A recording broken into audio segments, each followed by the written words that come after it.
എന്താണ് നമ്മളുടെ വിശ്വാസത്തിന്റെ ഭാഗമായി വരേണ്ട കാര്യങ്ങൾ എന്തൊക്കെയാണ് തുടങ്ങിയ ചില കാര്യങ്ങളാണ് ഇൻഷാ അല്ലാഹ് നമുക്ക് മനസ്സിലാക്കാനുള്ളത്. ഖദാഉം ഖദറും നമ്മൾ പലപ്പോഴായി കേൾക്കാറുള്ള രണ്ട് വാക്കുകളാണ്. നമ്മൾ പറയാം അള്ളാന്റെ കഥ അങ്ങനെയാണ്, എന്തെങ്കിലും സംഭവിച്ചാൽ നമ്മൾ പറയാറുണ്ട് അള്ളാന്റെ കഥ അങ്ങനെയാണ്, അല്ലെങ്കിൽ അത് റബ്ബിന്റെ ഖദറാണ്, ഖദർ അല്ലാഹ് കണക്കാക്കിയത് എന്നൊക്കെ നമ്മൾ പറയാറുണ്ട്. കേട്ട് പരിചയമുള്ള പദങ്ങളൊക്കെ തന്നെയാണ്. എന്താണ് ഇതുകൊണ്ട് നമ്മുടെ വിശ്വാസപരമായി അഖീദയിൽ നമ്മൾ ഈ വിഷയത്തിൽ അറിഞ്ഞിരിക്കേണ്ട കാര്യങ്ങൾ? രണ്ട് പദങ്ങളുണ്ട്, ഖദാ, മറ്റൊന്ന് ഖദർ. ഖദാ എന്ന് പറഞ്ഞാൽ ഒരു വസ്തുവിനെ ഉറപ്പിക്കുക, അതിനെ പരിപൂർണമാക്കുക എന്നൊക്കെയാണ്. ഭാഷാപരമായിട്ട് ഒരു വസ്തുവിനെ ഉറപ്പിച്ച് അതിനെ ദൃഢപ്പെടുത്തി അതിനെ ബലവത്താക്കുക എന്നതാണ് ഖദാ എന്ന വാക്കുകൊണ്ട് ഉദ്ദേശിക്കുന്നത്. എന്നാൽ അത് ഭാഷാപരമായിട്ടുള്ള വിശദീകരണമാണ്. മതപരമായി ഖദാ എന്ന് പറഞ്ഞാൽ ഈ ലോകത്ത് അല്ലാഹു സുബ്ഹാനഹു വ തആല എന്തെല്ലാം സംഭവിക്കാറുണ്ട് എന്ന് നിശ്ചയിച്ചു വെച്ചിട്ടുണ്ടോ അതിലെല്ലാമുള്ള നമ്മുടെ വിശ്വാസം. ഇന്നലെ മഴ പെയ്തു രാത്രി, ഇന്നിപ്പോ കുറച്ച് മഴ പെയ്തു. നമ്മളാരും പ്രതീക്ഷിച്ചതല്ല, നമ്മളാരും അറിഞ്ഞതുമല്ല, നമ്മളാരും തീരുമാനിച്ചതുമല്ല.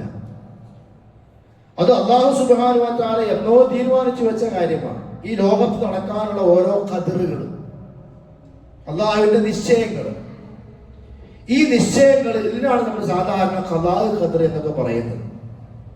കാരണം അല്ലാഹു തആല ഒന്നിനെയും ഇവിടെ വെറുതെ അങ്ങോട്ട് ഇത് തോന്നി അപ്പൊ അതുണ്ടാക്കി, ഇങ്ങനെ തോന്നി അപ്പൊ അങ്ങനെ ഉണ്ടാക്കിയതല്ല. ഈ ലോകത്തുള്ള എല്ലാ കാര്യങ്ങളും വ്യവസ്ഥാപിതമാണ്. നമ്മൾ അതൊക്കെ മനസ്സിലാക്കുമ്പോഴാണ് അള്ളാഹുവിന്റെ കഴിവ് എത്രയാണ്, അള്ളാഹുവിന്റെ ഖുദ്റത്ത് എത്രയാണ്, അള്ളാഹ് എത്രത്തോളം വലിയവനാണ്, അള്ളാഹ് എത്രത്തോളം മഹാനാണ് എന്ന് നമുക്ക് മനസ്സിലാക്കാൻ സാധിക്കും. ഇപ്പൊ നമ്മളൊരു വസ്തു ഉണ്ടാക്കി, അത് ഉണ്ടാക്കിയപ്പോ ഇങ്ങനെയായി, അപ്പൊ അതിന് ആ വഴിക്ക് വിട്ടു.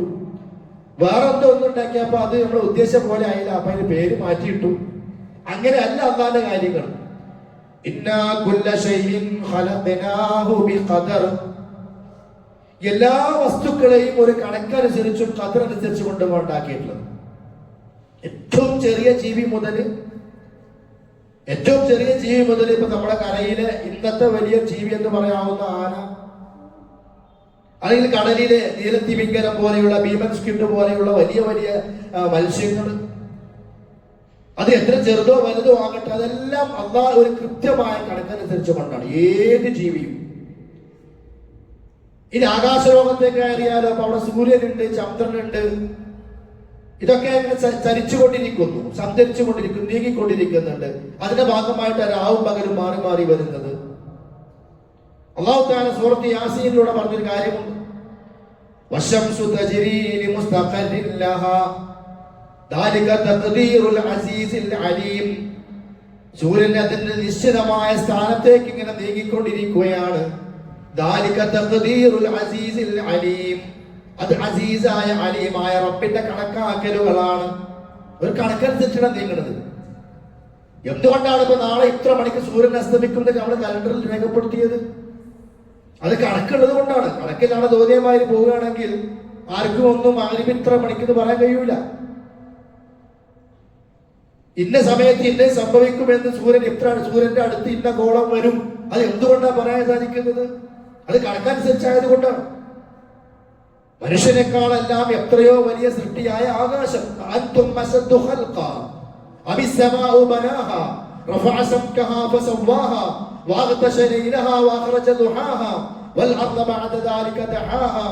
ആകാശവും ഭൂമിയും അതിനിടയിലുള്ള മറ്റു സർവ്വചരാചരങ്ങളും, ആകാശത്തിന്റെ ആ വിധാനിക്കലും അതിന്റെ പരത്തലും ഭൂമിയുടെ സംവിധാനവും, ഇതെല്ലാം മനുഷ്യരെ നിങ്ങളെക്കാളൊക്കെ വലുതാണ് എന്ന് അല്ലാഹു തആല പറയുന്നുണ്ട് സൂറത്തുൻ നാസിആത്തിലൂടെ. അപ്പൊ അതിനൊക്കെ ഒരു കൃത്യതയുണ്ട്, എല്ലാത്തിനും ഒരു കണക്കും അളവുണ്ട്. അതിനാണ് ഖദർ എന്ന് പറയുന്നത്. വെറുതെ ഇവിടെ എന്തോ ഉണ്ടായി, അവിടെ വേറെ എന്തോ ഒരു മല ഉണ്ടായി, ഇവിടെ ഒരു പുഴ ഉണ്ടായി, അങ്ങനെ ഉണ്ടായതല്ല. വഖലഖ കുല്ല ശൈഇൻ, എല്ലാത്തിനെയും അല്ലാഹു തആല സൃഷ്ടിച്ചു. ഫഖദ്ദറഹു തഖ്ദീറാ, അതെല്ലാം കൃത്യമായി കണക്കാക്കുകയും വ്യവസ്ഥപ്പെടുത്തുകയും ചെയ്തു. ഈ നദി ഇത്ര അളവിൽ ഇന്ന ദിവസം ഒഴുകണം, ഈ നദി ഇത്ര അളവിൽ ഇന്ന ദിവസം ഒഴുകണം, അത് ഇന്ന സമയത്ത് നിറയണം, ഇന്ന സമയത്ത് കവിഞ്ഞൊഴുകണം, ചില സമയത്ത് അത് വറ്റണം. അതൊന്നും തനിയെ സംഭവിക്കുന്നതല്ല, എല്ലാം റബ്ബിന്റെ തീരുമാനമാണ്. ഒരു സെക്കൻഡ് ഈ ലോകത്ത് ചലിക്കുന്നുണ്ടോ അത് റബ്ബിന്റെ ഖദർ പ്രകാരമാണ്. ഇൻഷാ അല്ലാഹ് അതൊക്കെ നമ്മൾ അറിയുന്നത് കൊണ്ടുള്ള കുറെ ഗുണങ്ങളുണ്ട്, ഞാൻ അവസാനം സൂചിപ്പിക്കാം. അതിന് മുമ്പ് ചില കാര്യങ്ങൾ. ഖദാവും ഖദറും എന്താ വ്യത്യാസം? നമ്മൾ ഖദാവെന്ന് കേൾക്കാറുണ്ട്, ഖദറെന്ന് കേൾക്കാറുണ്ട്. രണ്ടും തമ്മിൽ വ്യത്യാസമുണ്ടോ? ചില പണ്ഡിതന്മാര് ചില ചെറിയ വ്യത്യാസങ്ങൾ അതിന് പറഞ്ഞിട്ടുണ്ട്. ഏതായാലും രണ്ട് സംഗതി ഒന്ന് തന്നെയാണ്. ഖദാ എന്ന് പറഞ്ഞാലും ഖദർ എന്ന് പറഞ്ഞാലും ആശയ തലത്തിൽ ഒന്ന് തന്നെയാണ്. എന്നാൽ ചില ചെറിയ ചെറിയ വ്യത്യാസങ്ങൾ. ഷെയ്ഖ് ഇബ്നു ഉസൈമീൻ റഹിമഹുല്ലാഹ് അദ്ദേഹം പറയാണ്, ഇന്നൽ ഖദറ തഖ്ദീറുല്ലാഹി ഫിൽ അസ്ൽ. ഖദർ എന്ന് പറഞ്ഞാൽ അല്ലാഹു തആല പണ്ടേ എല്ലാ കാര്യങ്ങളും തീരുമാനിച്ചു വെച്ചു. അതിനാണ് ഖദർ എന്ന് പറയാം. ഇപ്പൊ ഞാൻ എന്ന് ജനിക്കണം അത് തീരുമാനിച്ചത് ഒന്നും നല്ലൊന്നല്ല. ആകാശഭൂമികളുടെ സൃഷ്ടിപ്പിന് മുമ്പ് ഈ ലോകത്ത് ഓരോന്നിന്റെയും ജനനവും മരണവും എല്ലാം നിശ്ചയിച്ചു കഴിഞ്ഞിട്ടുണ്ട് എന്നാണ്. അപ്പൊ ആ റബ്ബി അത്ര അറിവുള്ളവനാണ്. ആ റബ്ബിൽ നിന്ന് നമുക്കൊന്നും മറച്ചു വെക്കാൻ കഴിയില്ല. അതാ കൂട്ടത്തിൽ പഠിക്കേണ്ടത് അതാണ്. ജനങ്ങളിൽ നിന്ന് മറച്ചു വെക്കാൻ പറ്റും, ജനങ്ങളിൽ നിന്ന് ഒളിപ്പിച്ചു വെക്കാൻ പറ്റും. ആരും പറയാണ്ട് കൈക്കൂലി വാങ്ങാം, ആരും പറയാണ്ട് സ്ത്രീധനം വാങ്ങാം, ആരും പറയാണ്ട് സ്വർണം പണയം വെക്കാം. പക്ഷേ 50,000 കൊല്ലം മുമ്പ്, ഏത് 50,000?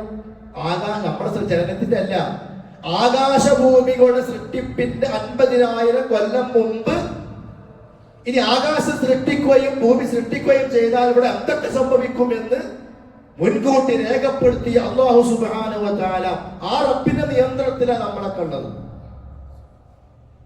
അത് മറ്റൊരു വിഷയമാണ്. അപ്പൊ റബ്ബിന്റെ ആ രേഖപ്പെടുത്തൽ അത് എപ്പോഴാണ്? ഫിൽ അസ്ൽ, പണ്ടേ രേഖപ്പെടുത്തി. അതിനാണ് ഖദർ ആക്കുക എന്ന് പറയാം. അള്ളാഹിന്റെ ഖദർ അതാ, അതിന് മാറ്റം വരൂല. ഖദാ എന്ന് പറഞ്ഞാലോ ഹുക്മുല്ലാഹി ബിശൈഇ ഇൻദ റുകൂഇഹി.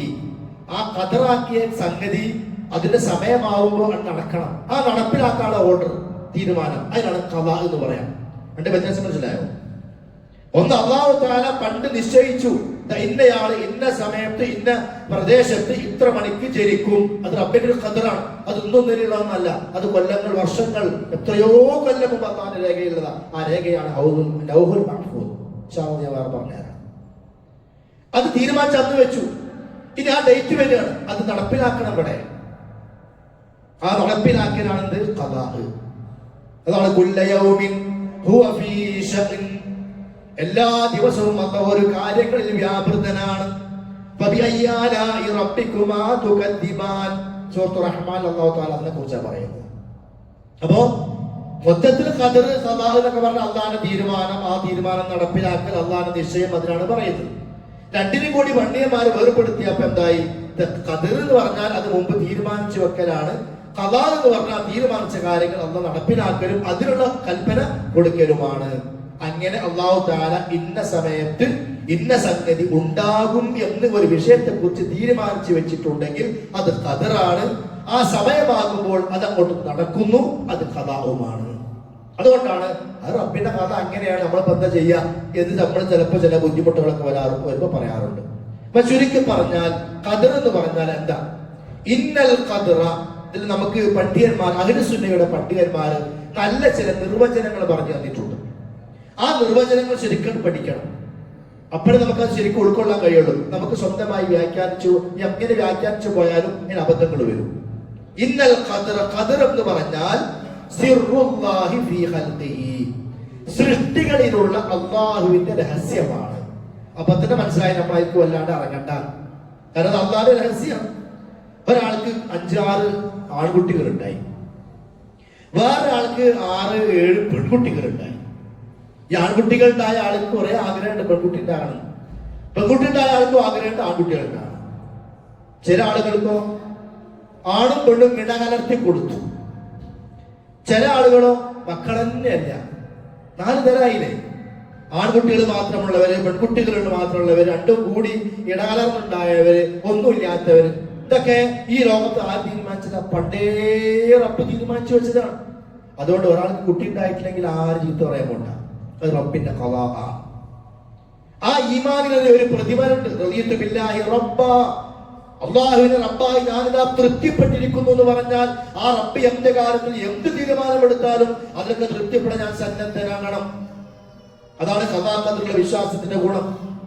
അപ്പൊ ഖദർ എന്ന് പറഞ്ഞാൽ അല്ലാഹുവിന്റെ രഹസ്യമാണ് അവന്റെ സൃഷ്ടികളിൽ.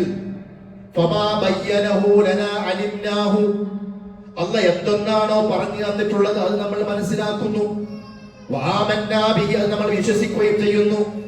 വമാ ഗാബ അന്നാ സലിംനാ ബിഹി വആമന്നാ, എന്തൊന്നാണോ നമ്മിൽ നിന്നും മറഞ്ഞു കിടക്കുന്നത് അത് നമ്മൾ അംഗീകരിക്കുകയും വിശ്വസിക്കുകയും ചെയ്യുന്നു. അപ്പൊ അല്ലാഹ് പറഞ്ഞത് നമുക്കറിയാം, കാണിച്ചു തന്നത് കാണാം, എന്നാലും വിശ്വസിച്ചു. ചിലത് നമുക്ക് കാണിച്ചു തന്നില്ല, മറച്ചു വെച്ചു, അപ്പോൾ നമ്മൾ അംഗീകരിച്ചു, വിശ്വസിച്ചു. അള്ളാഹിന്റെ പ്രവർത്തനങ്ങളിൽ റബ്ബിനോട് അള്ളാഹിനോട് തർക്കിക്കാൻ പാടില്ല.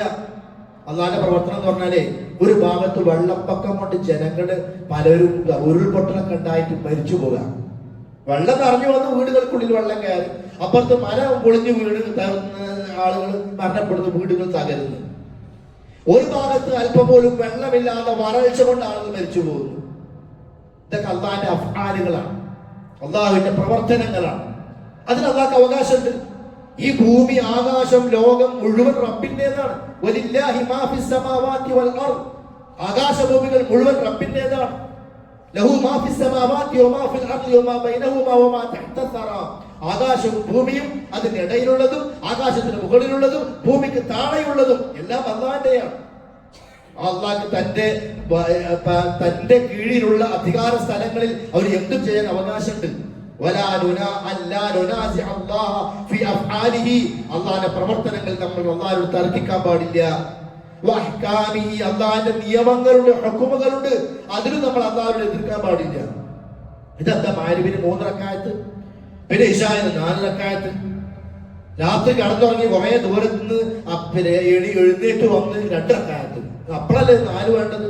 കാരണം 1 മുതലാകണ്ടേ, കുറെ ദൂരത്ത് നിന്നല്ല വരുന്നത്, ഇരുട്ടത്തല്ലേ വരുന്നത്. അപ്പൊ റബ്ബിന്റെ ഹുക്മ്, റബ്ബിന് ചില ഉദ്ദേശങ്ങളുണ്ട്. ആ അഹ്കാമുകളെ ചോദ്യം ചെയ്യാൻ പാടില്ല. എന്തുകൊണ്ട്? നമ്മുടെ ബുദ്ധി വളരെ പരിമിതമാണ്. ആ ബുദ്ധി കൊണ്ട് ചിന്തിച്ചെത്താവുന്ന ചില മേഖലകളുണ്ട്. അതിനപ്പുറം നമ്മുടെ ബുദ്ധിയെ കൊണ്ടുപോകാൻ കഴിയില്ല. അപ്പോൾ ആ മനുഷ്യന്റെ അവസ്ഥ മാറിപ്പോകും. മനുഷ്യനായി നിൽക്കാൻ കഴിയില്ല. മനുഷ്യ ശരീരത്തിലെ ഓരോ അവയവങ്ങൾക്കും പരിധികളുണ്ട്. ഇപ്പൊ ശ്രവണശേഷി, നമ്മുടെ കേൾവി ശക്തിക്ക് പരിധിയുണ്ട്.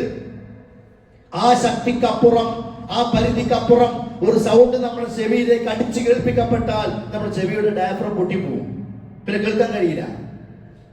നമ്മുടെ കണ്ണിന്, കർണപുടങ്ങൾക്ക് പരിധിയുണ്ട്, കാണാനുള്ള പരിധിയുണ്ട്. എത്ര വെളിച്ചം കാണാം, അതിനപ്പുറം ലൈറ്റ് എന്റെ കണ്ണിലേക്ക് അടിച്ചു വിട്ടാൽ എന്റെ കണ്ണിന്റെ ആ കാഴ്ച നഷ്ടപ്പെടുകയാണ്. പരിധിയുണ്ട്. എന്നതുപോലെ മനുഷ്യന്റെ ബുദ്ധിക്ക് പരിധിയുണ്ട്. ഇന്ന സ്ഥലം വരെ നിൽക്കാവൂ, അവിടം വരെ ചിന്തിക്കാവൂ. അതിനപ്പുറം ചിന്തിച്ചാൽ ചിലപ്പോൾ ഭ്രാന്തായി പോകും, മനുഷ്യൻ പിടുത്തപ്പെട്ടു പോകും. അല്ലാഹു തആല ചെയ്യുന്ന ഓരോ കാര്യങ്ങളെ കുറിച്ച് നമ്മൾ നമ്മുടെ ദുർബലമായ കഴിവ് കൊണ്ടും ദുർബലമായ ബുദ്ധി കൊണ്ടും ഓവറായി ചിന്തിക്കാൻ പാടില്ല. പിന്നെ ബുദ്ധി അത് പരിമിതമാണ് എങ്കിൽ ആ ബുദ്ധിയുടെ അതുകൊണ്ട് ഉണ്ടാകുന്ന റിസൾട്ട് ആണല്ലോ ഫഹ്മ്, മനസ്സിലാകൽ എന്ന സംഗതി. ബുദ്ധി കൊണ്ട് ചിന്തിച്ചിട്ടാണ് മനസ്സിലാകൽ ഉണ്ടാകുന്നത്. ബുദ്ധിയുടെ കഴിവ് പരിമിതമാണെങ്കിൽ മനസ്സിലാകലും പരിമിതപ്പെടുത്തപ്പെട്ടതായിരിക്കും. അപ്പൊ നമുക്ക് റബ്ബിന്റെ ഖദറിന്റെ ഭാഗമായിട്ട് ഇന്നത് നടന്നു. ചെറിയൊരു കുട്ടിയതാ കെട്ടുപോയി വീണു. ഇപ്പൊ കഴിഞ്ഞ മാസം ആമയിൽ നമ്മുടെ വീടിന്റെ മുമ്പിൽ കുളത്തിൽ ഒരു കുട്ടി വന്നു. നമ്മുടെ സുഹൃത്തിന്റെ പ്രവർത്തകന്റെ മകനാണ്. അല്ലാഹു തആല ഖബർ സന്തോഷമാക്കി കൊടുക്കട്ടെ. ആ കുടുംബത്തിന് സമാധാനം അല്ലാഹു തആല കൊടുക്കട്ടെ. ഒരു ചെറിയ കുട്ടി, 10-14 വയസ്സുള്ള കുട്ടി, കുളിക്കാൻ വന്ന് വീട്ടിൽ നിന്ന് വൈകുന്നേരത്തിൽ പിന്നെ വീട്ടിലേക്ക് എത്തുന്നത് മയ്യത്താണ്. അപ്പൊ നമുക്ക് തോന്നുന്നത് എന്താ റബ്ബി കാണിക്കുന്ന ക്രൂരത? അത് ക്രൂരതയല്ല. അള്ളാഹ്ക്ക് ചില ഹിക്മത്തുകളുണ്ട്. എല്ലാ ഹിക്മത്തും നമ്മൾ അറിഞ്ഞോളന്നില്ല. ഈ ലോകത്തിന്റെ വ്യവസ്ഥ നിലനിൽക്കണമെങ്കിൽ അള്ളാഹ് ഉദ്ദേശിച്ച രൂപത്തിൽ കാര്യങ്ങൾ നടക്കണം. ഇവിടെ പന്നിയുണ്ട്, പന്നി അത് തിന്നാൻ പാടില്ല എന്ന് പറഞ്ഞു. നായുണ്ട്, അത് തിന്നാൻ പാടില്ല എന്ന് പറഞ്ഞു. അതോടൊപ്പം ഇവിടെ ചൂര്, പിന്നെ എന്താ പറയുക, ക്രൂര മൃഗങ്ങളുണ്ട്. പിന്നെ മനുഷ്യനെ വേട്ടയാടി പിടിക്കുന്ന, മനുഷ്യനെ ആക്രമിക്കുന്ന ജീവികള്, സിംഹമായും പുലിയായും കടുവായും. മറുഭാഗത്തോ മനുഷ്യന്റെ കൂടെ തന്നെ പാമ്പും തേളും കരിക്കുന്നതിനും അങ്ങനെ വേറെയുണ്ട്. ഇതൊക്കെ എന്തിനാ? ഒരാൾക്ക് പിന്നെ തേള് കുത്തിയാ പറയാ ദൈവത്തിന്റെ ഓരോ ക്രൂരതകൾ എന്തിനാണ് ജീവി എന്ന് വേണമെങ്കിൽ അവര് പറയാം. പക്ഷെ ഈ ലോകം നിലനിൽക്കണമെങ്കിൽ അവിടെ തേള് വേണം, പാമ്പ് വേണം, വിഷസർപ്പങ്ങൾ വേണം. അന്തരീക്ഷത്തിലെ മുഴുവൻ വിഷാംശങ്ങളെയും സ്വാംശീകരിച്ച് അന്തരീക്ഷത്തെ ശുദ്ധീകരിക്കുന്നത് ഈ വിഷവസ്തുക്കളാണ്. ഇത് ആർക്കാ ശുദ്ധീകരിക്കുന്നത്? മനുഷ്യന് വേണ്ടിയിട്ടാണ്. ഭൂമിയിലുള്ള മുഴുവൻ പടച്ചത് മനുഷ്യരെ നിങ്ങൾക്ക് വേണ്ടിയിട്ടാണ്. ഇവിടെ എത്ര ചെറുതുണ്ടോ അത് മനുഷ്യന് വേണ്ടിയിട്ടാണ്. അപ്പൊ ചില സംഗതികൾ നമ്മുടെ ദൃഷ്ടിയിൽ ദോഷമായി തോന്നും, നമ്മുടെ ദൃഷ്ടിയിൽ നമുക്കത് അപകടമായിട്ട് തോന്നും, നമുക്ക് ദുരന്തമായിട്ട് തോന്നും. അതുകൊണ്ടാണ് എന്ത് പഠിപ്പിച്ചത്? എന്ത് ഖൈർ വന്നാലും എന്ത് ഷർ വന്നാലും അതെല്ലാം അല്ലാഹുവിൽ നിന്നുള്ളതാണ് നീ വിശ്വസിക്കണം. അതിന് റബ്ബിന്റേതായ ഹിക്മത്തുകളുണ്ട്. നമ്മുടെ അഖ്ല് ഖാസിറത്താണ്, പരിമിതമാണ്. ആ അഖ്ല് കൊണ്ട് നമ്മൾ മനസ്സിലാക്കുന്ന ഫഹ്മ്, ഗ്രാഹ്യതകൾ അതും പരിമിതപ്പെട്ടതാണ്, അതും ദുർബലമാണ്. അപ്പൊ നമ്മൾ എന്ത് മനസ്സിലാക്കണം? ഇതെല്ലാം റബ്ബിന്റെ അദിലാണ്. എന്ത് സംഭവിച്ചാലും അത് റബ്ബിന്റെ പരിപൂർണമായ നീതിയുടെ ഭാഗമാണ്. അതിലൊരു നീതി ഉണ്ട്, അത് അല്ലാഹ്ക്കറിയാം. ഒരു കുട്ടി ചെറുപ്പത്തിൽ മരിക്കാം, ആ കുട്ടി മരിക്കലായിരിക്കാം ആ കുട്ടിയുടെ ഭാവിയിലേക്ക് ഖൈർ, ആ കുട്ടിയുടെ കുടുംബത്തിന്റെ ഭാവിയിലേക്ക് ഖൈർ, ആ കുട്ടിയുടെ പരലോകത്തിലേക്ക് ഖൈർ. നമുക്കാർക്കും അറിയില്ല. നമുക്ക് കുറച്ച് ദിവസത്തെ വിഷമേ അറിയുള്ളൂ. കുട്ടി മരിച്ചു എന്നുള്ളത് മാത്രമേ നമുക്കറിയുള്ളൂ. അതിന്റെ പിറകിൽ ഒരുപാട് സംഗതികളുണ്ട്. ചില ആളുകള് വലിയ ദുരന്തത്തിനൊക്കെ പോകുമ്പോ നമ്മൾ പറയില്ലേ, അവൻ കഴിച്ചിലായി എന്ന് പറയും. അവൻ കഴിച്ചിലായി എന്ന് പറയും. വലിയ ദുരന്തവും പ്രയാസവും ബുദ്ധിമുട്ടൊക്കെ നാട്ടിൽ നിന്ന് അല്ലെങ്കിൽ കുടുംബത്തിൽ ഒരാളെ മരിച്ചുപോയാൽ നമ്മൾ പറയും അവനാ ദുരന്തത്തിന് കഴിച്ചിലായി. ആ പോയവൻ ചെറിയ കുട്ടിയാണെങ്കിലോ അപ്പൊ നമ്മൾ പറയും ചെറിയ കുട്ടി എന്താ ഇപ്പൊ തെറ്റിയത്, അത് ആ പടച്ചവൻ കൊണ്ടുപോയി. ആ വാക്യത്തിന് വ്യത്യാസം നമ്മളെ അല്ലെ. വലിയൊരാള് മരിച്ചാൽ പറയുന്നത് സമയമായപ്പോ പോയി, അല്ലെങ്കിൽ അങ്ങ് സംഭവിച്ചു. ചെറിയ കുട്ടി മരിച്ച പോലെ പടച്ചവൻ കൊണ്ടുപോയത്. അപ്പൊ ഈ കൊണ്ടുപോയി എന്നുള്ള പ്രയോജനം എന്താ? കൊണ്ടുപോകാനായിട്ടില്ല. അത് നമ്മുടെ ചിന്തകൾ അങ്ങനെയാണ്. പക്ഷെ റബ്ബിനെ സംബന്ധിച്ചിടത്തോളം അത് അവിടെ റബ്ബിന്റെ ഇൽമ്, അറിവ് പ്രവർത്തിക്കുന്നുണ്ട്. ചിലപ്പോ ആ കൊണ്ടുപോകലായിരിക്കാം അവനും അവന്റെ കുടുംബത്തിനും അവന്റെ ഇഹലോകത്തിനും അവന്റെ പരലോകത്തിനൊക്കെ ഏറ്റവും വലിയ ഖൈർ. അവൻ ആ നാട്ടിൽ ചിലപ്പോൾ ജീവിച്ച് ചിലപ്പോൾ നമ്മൾ ആരും ഉദ്ദേശിക്കാത്ത വലിയ ചെറിയ ആളായി മാറിയേക്കാം. അല്ല അവന് നാട്ടിൽ നിന്ന് രക്ഷപ്പെടുത്തുക, നാട്ടുകാരെ അവനെ രക്ഷപ്പെടുത്തുകയാണ്. ചിലപ്പോ അവൻ നല്ലവനായിരിക്കാം, അവന്റെ കുടുംബത്തിലെ ജീവിതം അവന് ചിലപ്പോൾ ദോഷം ഉണ്ടാക്കും, അല്ല വേഗം കൊണ്ടുപോയി. ഇതാണ് ഞാൻ പറഞ്ഞത്. റബ്ബിന്റെ ഒരു അതിനവിടെ ഉണ്ട്, ഒരു നീതി അവിടെ ഉണ്ട്. പരിപൂർണമായ നീതി, അങ്ങേയറ്റത്തെ യുക്തി ഇതൊക്കെ അവിടെ ഉണ്ട്. നമ്മൾ വിശ്വസിക്കണം. അല്ല എന്ത് ചെയ്താലും അങ്ങോട്ട് ചോദ്യം ചെയ്യാൻ പാടില്ല. കാരണം സുബ്ഹാനഹു, അവൻ പരിശുദ്ധവാനാണ്. അവൻ ഏറ്റവും വലിയവനാണ്. ആ റബ്ബ് മഹാനാണ്. അപ്പൊ റബ്ബിന്റെ പ്രവർത്തനങ്ങളെ ചോദ്യം ചെയ്യാനും പാടില്ല. സഹോദരന്മാരെ, നമ്മുടെ ഈമാൻ കാര്യങ്ങളിൽ നമ്മൾ വിശ്വസിച്ചു പോരുന്ന ആറാമത്തെ കാര്യമാണല്ലോ ഈ ഖദറിലുള്ള വിശ്വാസം. ഈ വിശ്വാസം ഇല്ലാതെ ഒരിക്കലും ഈമാൻ പൂർത്തിയാവുകയില്ല. നമ്മളൊക്കെ പേരിന് പറയുന്നുണ്ട് ചിലപ്പോ നന്മയും തിന്മയും അല്ലാഹുവിൽ നിന്നുള്ളതാണ് ഞാൻ വിശ്വസിക്കുന്നു, അത് ഈമാന്റെ ഭാഗമാണ്. പക്ഷെ ജീവിതത്തിലൊക്കെ അതിൽ സംഭവിച്ചു നോക്കണം. എന്തെല്ലാം ഖദറിനെതിരായ കാര്യങ്ങൾ നമ്മൾ പറയാറുണ്ട്. ചിലപ്പോ അല്ലാഹുവിനെ ചീത്ത പറയാറുണ്ട്, ചിലപ്പോ അല്ലാഹുവിന്റെ നിയമങ്ങളെ തെറി പറയാറുണ്ട്, ആളുകൾ പഴിച്ചു പറയാറുണ്ട്. ഇപ്പൊ എത്രത്തോളം നമ്മൾ മരണം ജീവിതം മാത്രമല്ല. ഇപ്പൊ അവിടെ ദുരന്തം സംഭവിച്ചു, അവിടെ നമ്മള് പിന്നെ മഴ പെയ്യാണ്. മഴ പെയ്തിപ്പോ എല്ലാവരും കൊയ്തിട്ടില്ല, അങ്ങനെ കാത്തു നിൽക്കുക. എല്ലാവരും നെല്ലുകൾ നിൽക്കും. പെട്ടെന്നൊരു മഴ പെയ്തൊക്കെ നെല്ലൊക്കെ ചെരിഞ്ഞു പോയി. വൈക്കോല് ഒന്നും 5 കായ്ക്ക് വൈക്കോല് കിട്ടിയില്ല. കാരണം അത് മണ്ണോട് അത് ചേർന്ന് പിന്നെ ചെളിയായി ഉപയോഗിക്കാൻ പറ്റൂല. ഒരുപാട് നഷ്ടങ്ങൾ സംഭവിച്ച് അവന് ഇനി അള്ളാഹുവിന്റെ തീരുമാനങ്ങൾ ചീത്ത പറഞ്ഞൊന്നും ബാക്കിയില്ല. അള്ളാഹു പറഞ്ഞ എന്താ? നിങ്ങൾ കാലത്തെ ചീത്ത പറയരുത്. കാറ്റടിച്ചാലും മിന്നലുണ്ടായാലും ഇടിപൊട്ടിയാലും മഴ പെയ്താലും മഴ കുറഞ്ഞാലും കാലത്ത് നിങ്ങൾ ചീത്ത പറയരുത്. കാരണം ഇന്നി അനദ്ദഹർ, ഞാനാണ് കാലം. ഞാനാണ് കാലം എന്ന് പറഞ്ഞാൽ നാട്ടിൽ പറയാറുണ്ട് അന്ന ഇന്നത് കാലനാണ്, ആ കാലം അല്ല പറഞ്ഞത്. ഇന്നി അനദ്ദഹർ, ഞാനാണ് കാലം എന്ന് പറഞ്ഞാൽ ഉദ്ദേശം എന്താണ്? അടുത്ത വചനം റസൂൽ തന്നെ വിശദീകരിച്ചു. ഞാനാണ് രാത്രിയും പകലും മാറ്റി മറിച്ചു കൊണ്ടിരിക്കുന്നത്.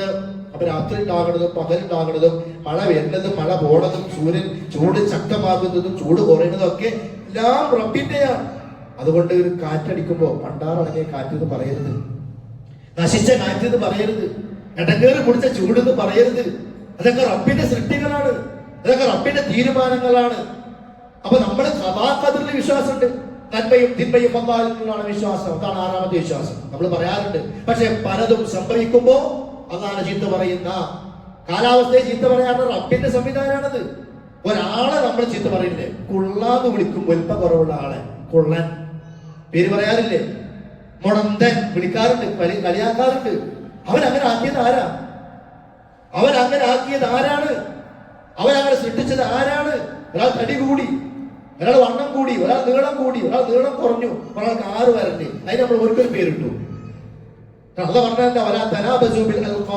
നിങ്ങൾ വേറെ പേരിട്ട് വിളിക്കരുത്. ചീത്ത പേരുകൾ, അമര പേരുകൾ ഇടാൻ പാടില്ല. ആളുകളുടെ പ്രവർത്തനമോ അവന്റെ നടത്തോ അവന്റെ പ്രകൃതിയോ അവന്റെ മറ്റു കാര്യങ്ങളോ കണ്ടിട്ട് നമ്മൾ വേറെ പേരിട്ട് വിളിക്കാൻ പാടില്ല. കാരണം അവൻ അങ്ങനെ സംവിധാനിച്ചു അല്ല. അവന് കിട്ടുന്ന സന്തോഷം ഈ ഭൂമിയിൽ. ഒരാളിങ്ങനെ മുടന്തി നടക്കുന്ന ആളാ, ഒറ്റ കാലിൽ ഇങ്ങനെ മറ്റേ കാലിന് ഭാരം കൊടുത്തിട്ട് നടക്കുന്നത്, പ്രയാസപ്പെട്ടിട്ട് നടക്കുന്നത്. അയാൾ അനുഭവിക്കുന്ന ആ പ്രയാസത്തിന് അവന് പടച്ചോലക്കുന്ന കൂലിയുണ്ട്.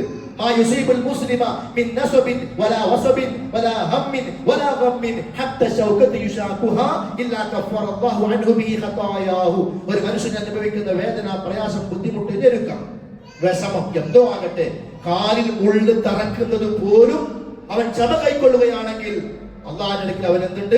പ്രതിഫലമുണ്ട്. മരത്തിലെ ഉണങ്ങിയ മരത്തിലെ ഇലകൾ പൊഴിയുന്നത് പോലെ അവന്റെ ഓരോ ബുദ്ധിമുട്ടിലും അവന്റെ പാപങ്ങൾ ഇങ്ങനെ പൊഴിഞ്ഞു പോയിക്കൊണ്ടിരിക്കുന്ന ആ ഹൈർ അവനുണ്ട്.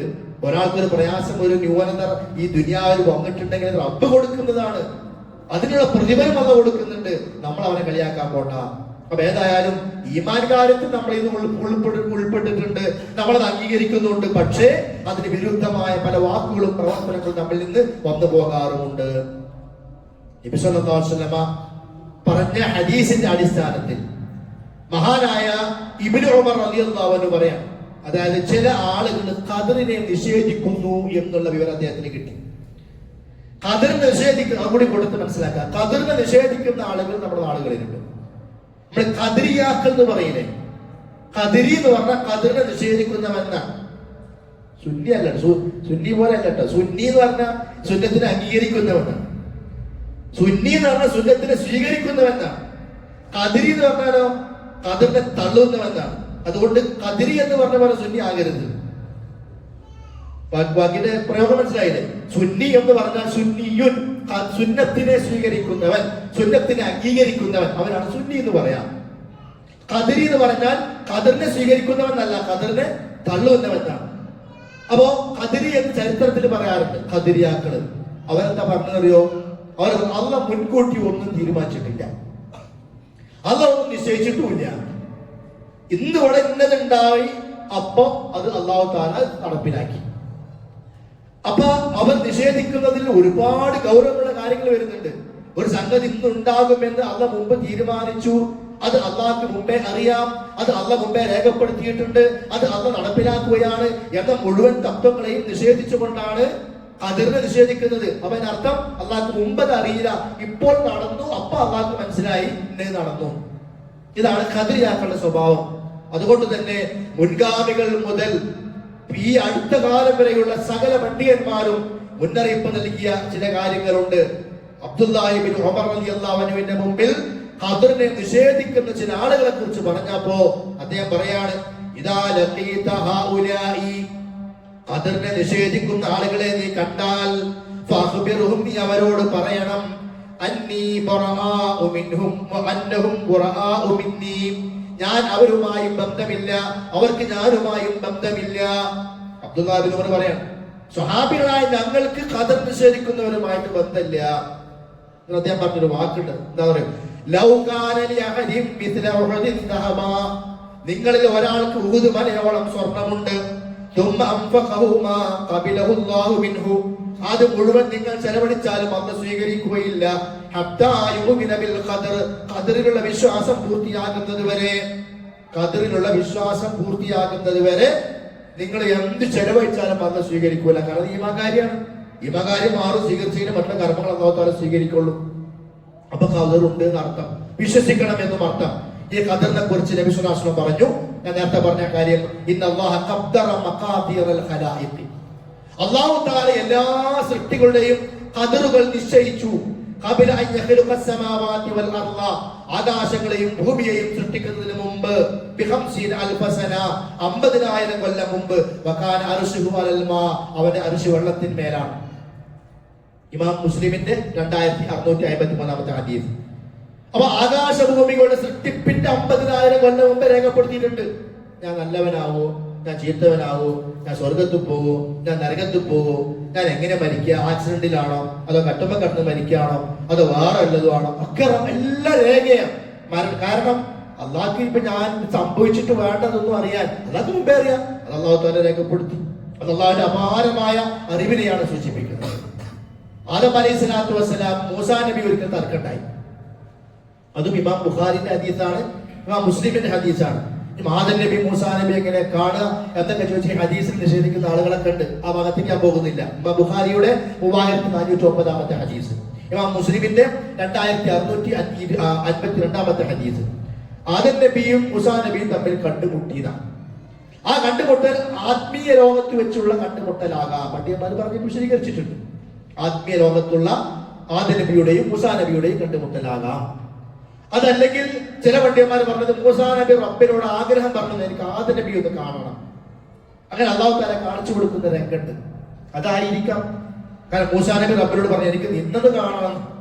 അള്ളാഹനെ കാണാൻ പൂതി പറഞ്ഞാണ് മൂസാ നബി. അപ്പോഴാണ് എന്നെ കാണാൻ കഴിയില്ല, ലൻ തറാനി, എന്നെ കാണാൻ കഴിയില്ല, എന്നാൽ എന്റെ ആഗ്രഹം കൊണ്ടാണ്. അപ്പൊ അല്ല പറഞ്ഞത്, ആ കാണാൻ മല നോക്ക്, മലമ്മേ ഇപ്പൊ നിന്നെ ഒരു പ്രകാശം വന്ന് ഇറങ്ങും, നിന്നെ കാണാം. അങ്ങനെ നിനക്ക് അവിടെ കാണാൻ പറ്റുകയാണെങ്കിൽ നീ കണ്ടോ. പക്ഷെ ആ പ്രകാശം അവിടെ അന്ന് ഇറങ്ങിയപ്പോ മല പൊട്ടിപ്പുടർന്നു. അല്ലാതെ ഉൾക്കൊള്ളാൻ കഴിയുന്ന മലകൾക്ക്. മൂസാ നബി ബോധം കെട്ടു കൂടുന്നതാണ്. അപ്പൊ അത് വേറെ വിഷയം പറഞ്ഞത്. മൂസാ നബിയുടെ ചില ആഗ്രഹങ്ങളാണ് അതൊക്കെ. അപ്പൊ ആദ്യ നബിയെ കാണാൻ ആഗ്രഹം തോന്നിയതാണ്, കാണിച്ചു കൊടുത്തിട്ടുണ്ടായിരിക്കാം. അത് അങ്ങനെ പല നിലക്കുമുള്ള വിശദീകരണം പണ്ഡിതന്മാരെ കൊടുത്തിട്ടുണ്ട്. അങ്ങനെ ആദ്യ നബിയും മൂസാ നബിയും തമ്മിൽ കാണുകയാണ്. അങ്ങനെ കണ്ടപാട് ആദ്യ നബി മൂസാ നബി തർക്കണ്ടായി. എന്താ തർക്കം എന്നറിയോ? കാലലഹും മൂസാ, മൂസാ നബി പറയാണ്, അന്ത ആദമുല്ലദീ അഖറജതുക ഖതീഅതുക മിനൽ ജന്ന, നിങ്ങൾ ആ തെറ്റ് ചെയ്ത കാരണമാണ് സ്വർഗ്ഗത്തിൽ നിങ്ങൾക്ക് പുറത്തു വരേണ്ടത്. എന്നാരോട്?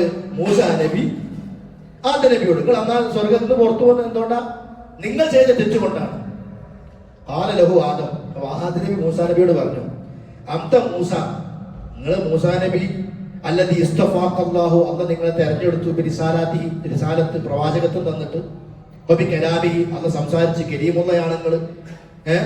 ഇത്രയും മഹത്വമുള്ള നിങ്ങൾ തുമ്മ തലൂമൂനി അലാ അംറിൻ ഖുദ്ദിറ അലയ്യ ഖബല അൻ യഖുലക, എന്നെ തന്നെ സൃഷ്ടിക്കുന്നതിന് മുമ്പ് അല്ലാഹു കണക്കാക്കിയ വിഷയമാണ് ഞാൻ സ്വർഗ്ഗത്തിൽ പുറത്തു പോകണം എന്നുള്ളത്. അതിന്റെ പേരിൽ നീ എന്നെ ആക്ഷേപിക്കുകയോ എന്ന് അല്ലാഹു ആദ്യ നബി ആരോട് ചോദിക്കുകയാണ്? മൂസാ നബിയോട് ചോദിക്കുകയാണ്. പിന്നെ മൂസാ നബിക്ക് മറുപടി ഉണ്ടായില്ല. എന്നിട്ട് റസൂൽ നബി സ്വല്ലല്ലാഹു അലൈഹി വസല്ലം പറയാണ്, ഇത് നബിയാണ് പറഞ്ഞു കൊടുക്കുന്നത് സ്വഹാബികൾക്ക്, ഫഹജ്ജ ആദം മൂസ, അങ്ങനെ വാദത്തിലും ആദം ജയിച്ചു. ആദം മൂസാ നബിയെ തോൽപ്പിച്ചു. ഇത് 2 തവണ നബി ആവർത്തിച്ചു പറഞ്ഞു. അപ്പൊ ആദ്യ നബി പറഞ്ഞ വാക്ക് എന്താ? അള്ളാഹു എന്നെ സൃഷ്ടിക്കുന്നതിന് മുമ്പേ രേഖപ്പെടുത്തിയ കാര്യമാണ് ഞാൻ സ്വർഗത്തിൽ നിന്ന് പുറത്തു പോകുക എന്നുള്ളത്. അതിന്റെ പേരിലല്ല നീ എന്നെ ആക്ഷേപിക്കുന്നത്. പക്ഷെ ഇതിന് നമ്മൾ വേറെ കാര്യം മനസ്സിലാക്കണേ. ആദം നബി സ്വന്തത്തിൽ സംഭവിച്ച അബദ്ധത്തെ ന്യായീകരിച്ചിട്ടില്ല. ഏത്? അള്ളാഹു തീരുമാനിച്ചത് കൊണ്ടാണ് ഞാൻ പണം തിന്നത് എന്ന് അദ്ദേഹം പറഞ്ഞിട്ടില്ല. ആ വാക്ക് ശ്രദ്ധിക്കണം. കാരണം പണം തിന്നരുത് എന്ന് ആര് പറഞ്ഞതാണ്? അന്ന് പറഞ്ഞതാണ്. അതിനല്ല ന്യായീകരിക്കുന്നത്. സ്വർഗത്ത് പുറത്തു പോകുന്നതിനെ അള്ളാഹു അദ്ദേഹം വ്യാഖ്യാനിച്ചത്. അത് അള്ളാഹുടെ തീരുമാനം അങ്ങനെയാണ്. അവരാ പറഞ്ഞു വരുന്നത് ഈ ഹദീസിലെത്തിട്ട് ആകാശം ആദം നബിയുടെ സൃഷ്ടിപ്പിന്റെ മുമ്പ് തന്നെ ആദം നബി ഹവ്വാ സ്വർഗത്ത് പുറത്തു പോരുന്നു. അതാണ് തീരുമാനത്തിലുണ്ട്. അത് അള്ളാഹുടെ നടപടിക്രമമാണ്. അപ്പൊ ഇതാണ് ഖദർ എന്ന് പറഞ്ഞാൽ. എല്ലാറ്റിന്റെയും സൃഷ്ടിപ്പിന് മുമ്പ് തന്നെ അള്ളാഹു തആല ആദ്യം പേന പടച്ചു എന്നാണ്. അവ്വലു മാ ഖലഖല്ലാഹുൽ ഖലം, അള്ളാഹു തആല ആദ്യം പടച്ചത് പേനയാണ്. മങ്കൂസ് മൗലൂദിനാവുന്നല്ല, അങ്ങോട്ട് പോകല്ല, മൗലൂദ് പോകല്ല. മങ്കൂസ് മൗലൂദിലുള്ളത് സുബ്ഹാനല്ലദീ അങ്ങനെ തുടങ്ങുന്നത്. ആ അല്ലാഹു പരിശുദ്ധവാനാണ്. ഏത്?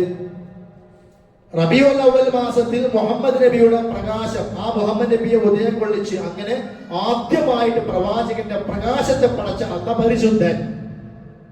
മുഹമ്മദ, അങ്ങനെയല്ല, മുഹമ്മദ് പേരിടുകയും ചെയ്തു. അപ്പൊ അവിടെ മങ്കൂസ് മൗലവി തുടക്കത്തിൽ തന്നെ പറഞ്ഞത് മുഹമ്മദ് നബിയുടെ പ്രകാശത്തെ അല്ലാഹു തആല പടച്ചു എന്നാണ്. അത് ആകാശഭൂമികളുടെ സൃഷ്ടിപ്പിന് മുമ്പ് പടച്ചു. പിന്നെ ആ റബീഉൽ അവ്വലിൽ മുഹമ്മദ് നബിയെ അല്ലാഹു തആല പുറത്തു കൊണ്ടുവരികയും ചെയ്തു. മുഹമ്മദ്, മുഹമ്മദ് നബി എന്ന് പേരിടുകയും ചെയ്തു. ഇത് ഖുർആനിന്റെ ആയത്തുകളിലോ സ്വഹീഹായ ഹദീസുകളിലോ ഒരിക്കലും സ്ഥിരപ്പെട്ട കാര്യമല്ല. മാത്രമല്ല, സ്വഹീഹായ ഹദീസിൽ ഒരു വിശ്വാസിയുടെ വിശ്വാസത്തിന്റെ ഭാഗമായി വരുന്ന പ്രധാനപ്പെട്ട നിയമത്തിന് എതിര് കൂടിയാണിത്. അവ്വലു മാ ഖലഖല്ലാഹുൽ ഖലം, അല്ലാഹു ആദ്യം സൃഷ്ടിച്ചത് പേനയാണ്. നൂൻ വൽ ഖലമി വമാ യസ്തുറൂൻ, പേന തന്നെയാണ് സത്യം. അല്ലാഹു തആല സത്യം ചെയ്ത സംഗതിയാണ്.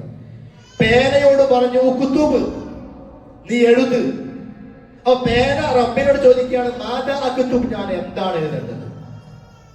അപ്പൊ പറഞ്ഞു കുത്തുബ് ഇലാ മാ ഹുവ കായിൻ ഇലാ യൗമിൽ ഖിയാമ, ഖിയാമത്ത് നാൾ വരെ ഉണ്ടാകാനിരിക്കുന്ന എല്ലാ കാര്യങ്ങളും എഴുതണം, രേഖപ്പെടുത്തണം. അന്ന് പേനകൾ എഴുതാൻ തുടങ്ങി. ആ പേന എഴുതി എഴുതി എഴുതി ലോകാവസാനം വരെ എന്തൊക്കെ സംഭവിക്കുമോ അതെല്ലാം രേഖപ്പെടുത്തപ്പെട്ടു. പേന ഉയർത്തി. ഇതായത് മാറ്റല്ല. അതാണ് ലൗഹുൽ മഹ്ഫൂദിലെ റബ്ബിന്റെ ഖദർ.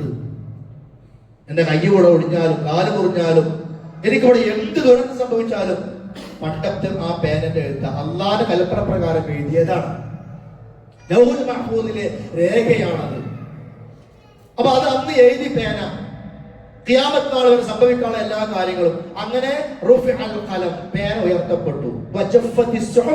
ഏടുകൾ ഉണങ്ങി. ആ എഴുതിയതൊക്കെ അതിൽ ഉറച്ചു. ഇത് മാറ്റില്ല.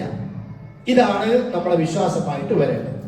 അപ്പൊ ഇതൊക്കെ പറയുമ്പോഴും സഹോദരന്മാരെ, ഖദർ എന്ന വിഷയം ശരിക്കും മനസ്സിലാകണമെങ്കിൽ ഖദറിന്റെ 4 റുക്കിനുകളുണ്ട്. 4 മർത്തബ എന്ന് പറയാറുണ്ട്, 4 റുക്കിനി എന്ന് പറയാറുണ്ട്.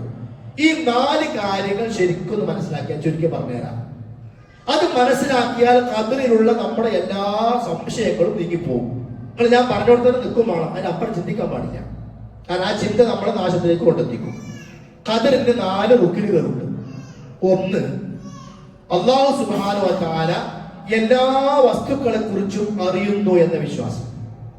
അത് നമുക്കൊക്കെ ഉണ്ടല്ലോ. 4 കാര്യങ്ങൾ പൂർത്തിയാകുമ്പോഴാണ് ഖദർ പൂർത്തിയാക്കുന്നത്. ഒന്ന്, അല്ലാഹു തആല എല്ലാ കാര്യങ്ങളെ കുറിച്ചും അറിയുന്നു.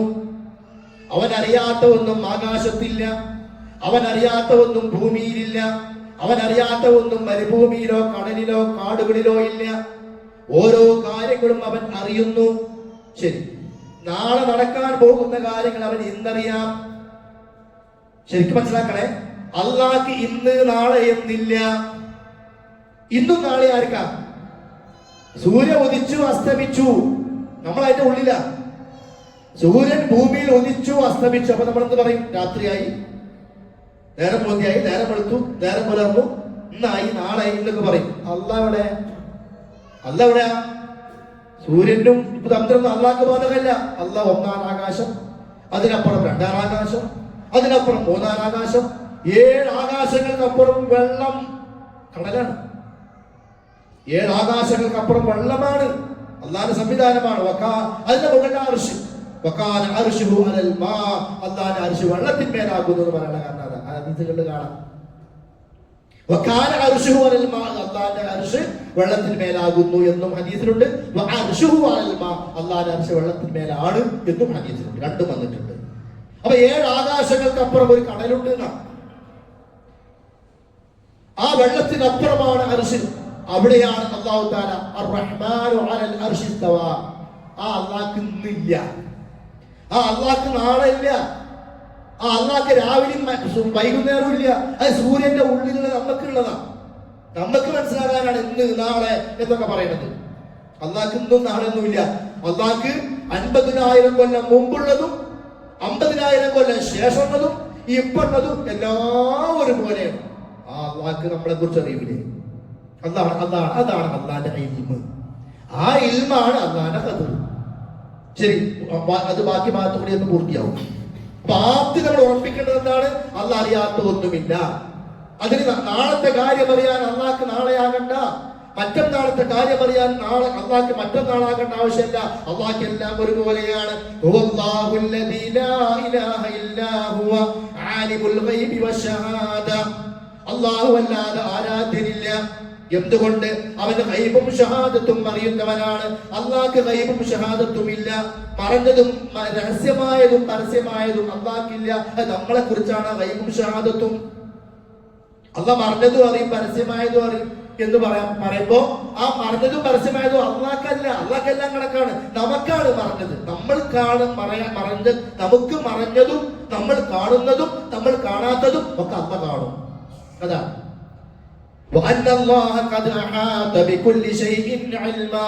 എല്ലാ വസ്തുക്കളെയും കൊണ്ട് റബ്ബ് വലയം ചെയ്തിരിക്കുന്നു. ഒരു മാതാവ് നമ്മൾ പ്രസവിക്കുകയാണ്, നമ്മുടെ ഭാര്യ പ്രസവിക്കുകയാണ്, നമ്മൾ വലിയ പ്രതീക്ഷയിലാണ്.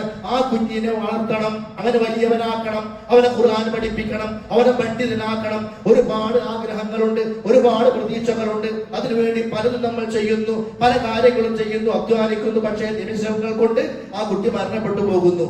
റബ്ബിനതൊക്കെ അറിയാം. ഇവനെ എത്ര ചെലവാക്കിയാലും ഇവൻ എത്ര ആഗ്രഹിച്ചാലും അത് അവിടെ ഇന്നതാണ് നടക്കുകയാണ്. എല്ലാറ്റിനെയും അറിവ് കൊണ്ട് വലയം ചെയ്തിരിക്കുന്നു. ആ കഴിവ് ലോകത്തൊരാൾക്കും ഇല്ല. റബ്ബിന്റെ കഴിവാണത്. അദൃശ്യത്തിന്റെ താക്കോലുകൾ റബ്ബിന്റെ അടുക്കലാണ്. അല്ലാഹു അല്ലാതെ അതൊരാൾക്കും അറിയുകയില്ല. അത് നബിക്കും അറിയില്ല, മലക്കിനും അറിയില്ല, ഔലിയാക്കന്മാർക്കും അറിയില്ല, ആർക്കും ഗൈബ് അറിയില്ല. ലാ യഅലമുഹാ ഇല്ലാ ഹുവ, അല്ലാഹുക്ക് മാത്രമേ അത് അറിയുകയുള്ളൂ. പിന്നെയോ വയഅലമു മാ ഫിൽ ബർറ്, കരയിലുള്ള എല്ലാം അല്ലാഹുക്കറിയാം. വൽ ബഹരി, കടലിലുള്ള എല്ലാം അല്ലാഹുക്കറിയാം.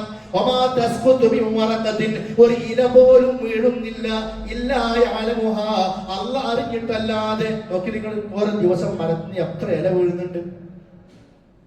അതാണ് അല്ലാഹുവിന്റെ തദ്ബീർ, മുദബ്ബിർ എന്ന് പറഞ്ഞാൽ അതാ. ആ മുദബ്ബിർ മടവൂര എന്ന് പറഞ്ഞാൽ അതിന്റെ ഗൗരവം തലേക്ക് അങ്ങോട്ട് പോവല്ല, അത് വേറെ അങ്ങോട്ട് കിടക്കട്ടെ. അല്ലാഹു തആല ഒരു മരത്തിൽ ഒരു ഇല വീഴുമ്പോ അത് റബ്ബിന്റെ അറിവിലുണ്ട്. അല്ലാഹ് അറിയാണ്ട് ഇല വീഴൂല. ശരി, ഇതൊക്കെ റബ്ബിന്റെ അറിവാണ്. ആ അറിവാണ് ഖദർ. ഒന്നായാലോ. രണ്ടാമത്തെ എന്താണെന്നറിയോ? അല്ലാഹു തആല ഈ അറിവുള്ള എല്ലാം അറിയുമെന്ന് പറഞ്ഞു. ഇന്നത് അറിയും, ഇന്നത് അറിയൂല, അങ്ങനെ വേർതിരിവില്ല. എല്ലാം അറിയും. അതെല്ലാം അല്ലാഹ് രേഖപ്പെടുത്തി. എല്ലാം അല്ലാഹുവിന്റെ അറിവിലുണ്ട്.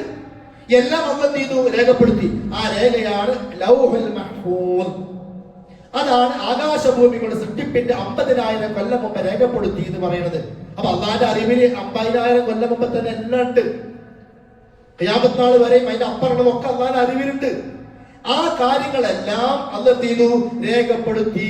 ഇതാണ് ഖദറിലെ രണ്ടാമത്തെ ഭാഗം. ഒന്ന് അള്ളാന്റെ ഇൽമ്, രണ്ട് അള്ളാഹുവിന്റെ രേഖ. അത് ഖുർആൻ പറഞ്ഞതാണ്. അലം തഅലം, നീ മനസ്സിലാക്കുന്നില്ലേ? അന്നല്ലാഹ യഅലമു മാ ഫിസ് സമാഇ വൽ അർദ്, ആകാശഭൂമികളിലുള്ള എല്ലാം അല്ലാഹ് അറിയുന്നു. അതാ അല്ലാഹ് അവിടെ പറഞ്ഞത് പറഞ്ഞു, എല്ലാം അറിയുന്നു. ആ ആയത്തിൽ തന്നെ എന്തുണ്ട്?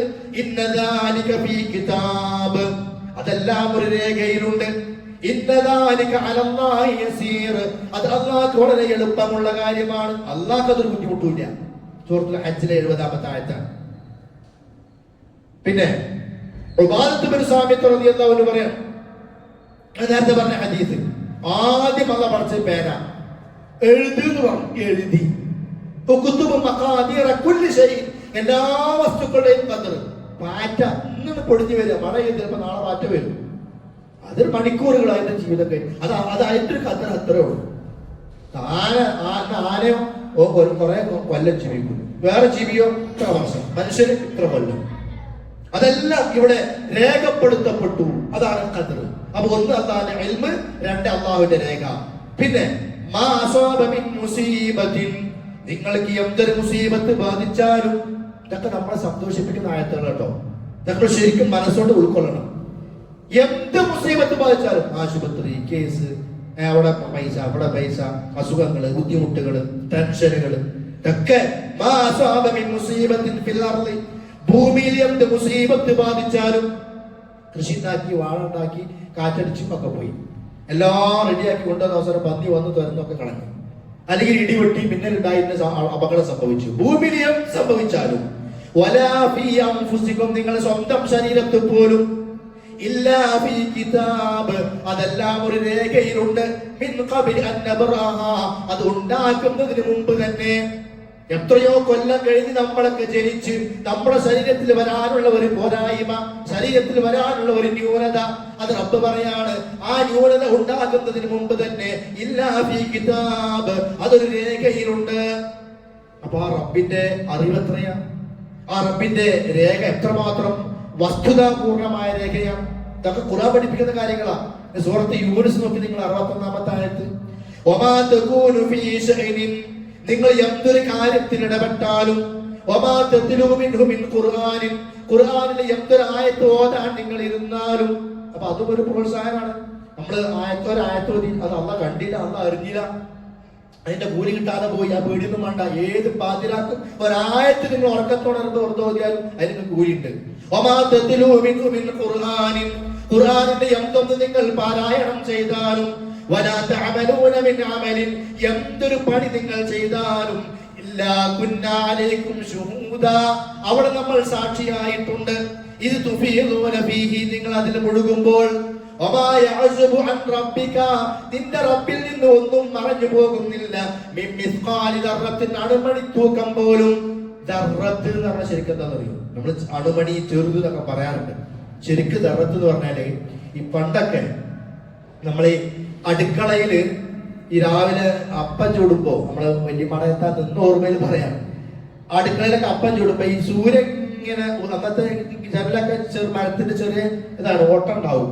ഇന്നൊക്കെ പിന്നെ വലിയ ഹൈ ക്വാളിറ്റി ആയതുകൊണ്ടും ഹൈ രീതി ആയതുകൊണ്ടും അത്ര തന്നെ നമുക്ക് അതിന്റെ ഇത് കാണാൻ കഴിയില്ല.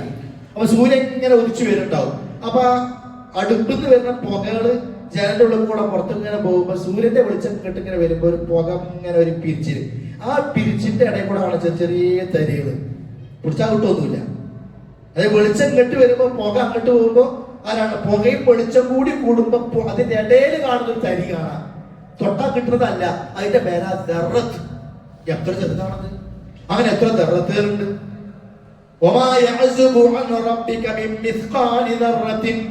ദർറത്തിന്റെ അളവ് പോലും റബ്ബിൽ നിന്ന് മറഞ്ഞിരിക്കുന്നില്ല. ഭൂമിയിലാകട്ടെ ആകാശത്തിലാകട്ടെ ഇനി ആ ദർറത്തിനേക്കാൾ ചെറുതാകട്ടെ അതിനേക്കാൾ വലുതാകട്ടെ ഇല്ലാ ഫീ കിതാബിൻ മുബീൻ അതെല്ലാം വ്യക്തമായ രേഖയിലുണ്ട്. അതൊക്കെ റബ്ബിന്റെ രേഖയിലുണ്ട്. സൂറത്ത് യൂനുസിലെ 61-ാമത്തെ ആയത്താണ്.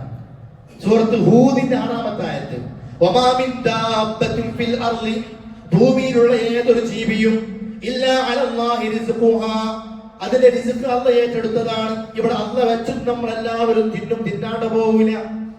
അള്ളാഹ് ഏറ്റെടുത്തിട്ട് നമ്മളെ ഭൂമിയിലേക്ക് കൊണ്ടുവന്നിട്ടുള്ളത്. ഓരോന്നിന്റെയും താൽക്കാലികമായ സങ്കേതവും സ്ഥിരമായ സങ്കേതവും അല്ലെങ്കിൽ അതിന്റെ മടക്കവും ഒക്കെ റബ്ബാണ് അറിയുന്നവൻ. കുല്ലും ഫീ കിതാബിൻ മുബീൻ അതെല്ലാം വ്യക്തമായ രേഖയിലുണ്ട്. റബ്ബിന്റെ രേഖയില്ലാത്ത ഒന്നുമില്ല. രേഖയിൽ അത് വരുന്നത് റബ്ബിനെ അതിനെ കുറിച്ച് അറിവുള്ളത് കൊണ്ടാണ്. സൂറത്ത് അൻആമിൽ 59-ാമത്തെ ആയത്ത് നമ്മൾ നേരത്തെ അത് വായിച്ചു ഓതി. എല്ലാം അല്ലാഹ് അറിയും, ചെറുതും വലുതും. വലാ ഹബ്ബത്തിൻ ഫീ ദുലുമാത്തിൽ അർദ് ഭൂമിയുടെ ഇരുട്ടുകളിൽ ഒരു ധാന്യമണി. അല്ലാഹുവിന്റെ ആ പ്രയോഗങ്ങളൊക്കെ നമ്മൾ മനസ്സിലാക്കണം. ഭൂമിന്റെ ഇരുട്ടുകളിൽ ഭൂമിയുടെ അടിയിലേക്ക് പോയ ഒരു ധാന്യമണി ഉണ്ടെങ്കിൽ അതുപോലും വലാ റത്ബിൻ വലാ യാബിസിൻ അത് പച്ചയാകട്ടെ ഉണങ്ങിയതാകട്ടെ ഇല്ലാ ഫീ കിതാബിൻ മുബീൻ അത് വ്യക്തമായ രേഖയിലുണ്ട്. നമ്മൾ പറഞ്ഞു വന്നപ്പോൾ വിഷയം മാറണ്ട. ഖദർ മനസ്സിലാകണമെങ്കിൽ ഖദറിന്റെ 4 റുക്നുകളിൽ വിശ്വസിക്കണം. അപ്പൊ ഖദർ മനസ്സിലാക്കാൻ സിമ്പിൾ ആണ്. ആ 4 റുക്നിൽ ഒന്നെന്താണ്? അള്ളാഹ് എല്ലാം അറിയുന്നവനാണ്. അത് ഇന്ന് നാളെ വ്യത്യാസം അല്ലാക്കില്ല. ശരി, ആ കാര്യങ്ങളെല്ലാം അള്ളാഹ് രേഖപ്പെടുത്തി. അതാണ് അള്ളാഹുവിന്റെ രേഖ. മൂന്നാമത്തെ എന്താണ്? അള്ളാഹു സുബ്ഹാനഹു വ തആല ഉദ്ദേശിക്കുന്നു. അവൻ എന്ത് ഉദ്ദേശിച്ചോ അത് നടപ്പിലാക്കുകയും ചെയ്യുന്നു. ആ ഉദ്ദേശങ്ങളെ ഒരാൾക്കും തടയാനോ എതിർക്കാനോ പറ്റുകയില്ല. അപ്പൊ ഈ ലോകത്ത് ഖൈറാകട്ടെ ഷർറാകട്ടെ എന്ത് സംഭവിച്ചാലും അള്ളാഹിന്റെ ഉദ്ദേശപ്രകാരമാണ്. അതിന് മശീഅത്ത് എന്ന് പറയും. അപ്പൊ ഇൽമ്, കിതാബത്ത്, മശീഅത്ത്. അള്ളാഹിന്റെ അറിവ്, അള്ളാന്റെ രേഖപ്പെടുത്തൽ, അള്ളാന്റെ ഉദ്ദേശം. ലോകത്ത് എന്ത് സംഭവിച്ചാലും അള്ളാഹ് ഉദ്ദേശിച്ചതേ നടക്കും. ഈ നാട്ടുകാർ മുഴുവൻ തീരുമാനിച്ചാലും അള്ളാഹ് ഉദ്ദേശിക്കാത്തൊരു കാര്യം നടപ്പിലാക്കാൻ കഴിയില്ല. അള്ളാഹ് ഉദ്ദേശിച്ചാലേ നടക്കൂ. അപ്പൊ ലോകത്ത് എന്ത് നടന്നാലും അള്ളാന്റെ ഉദ്ദേശമാണ്.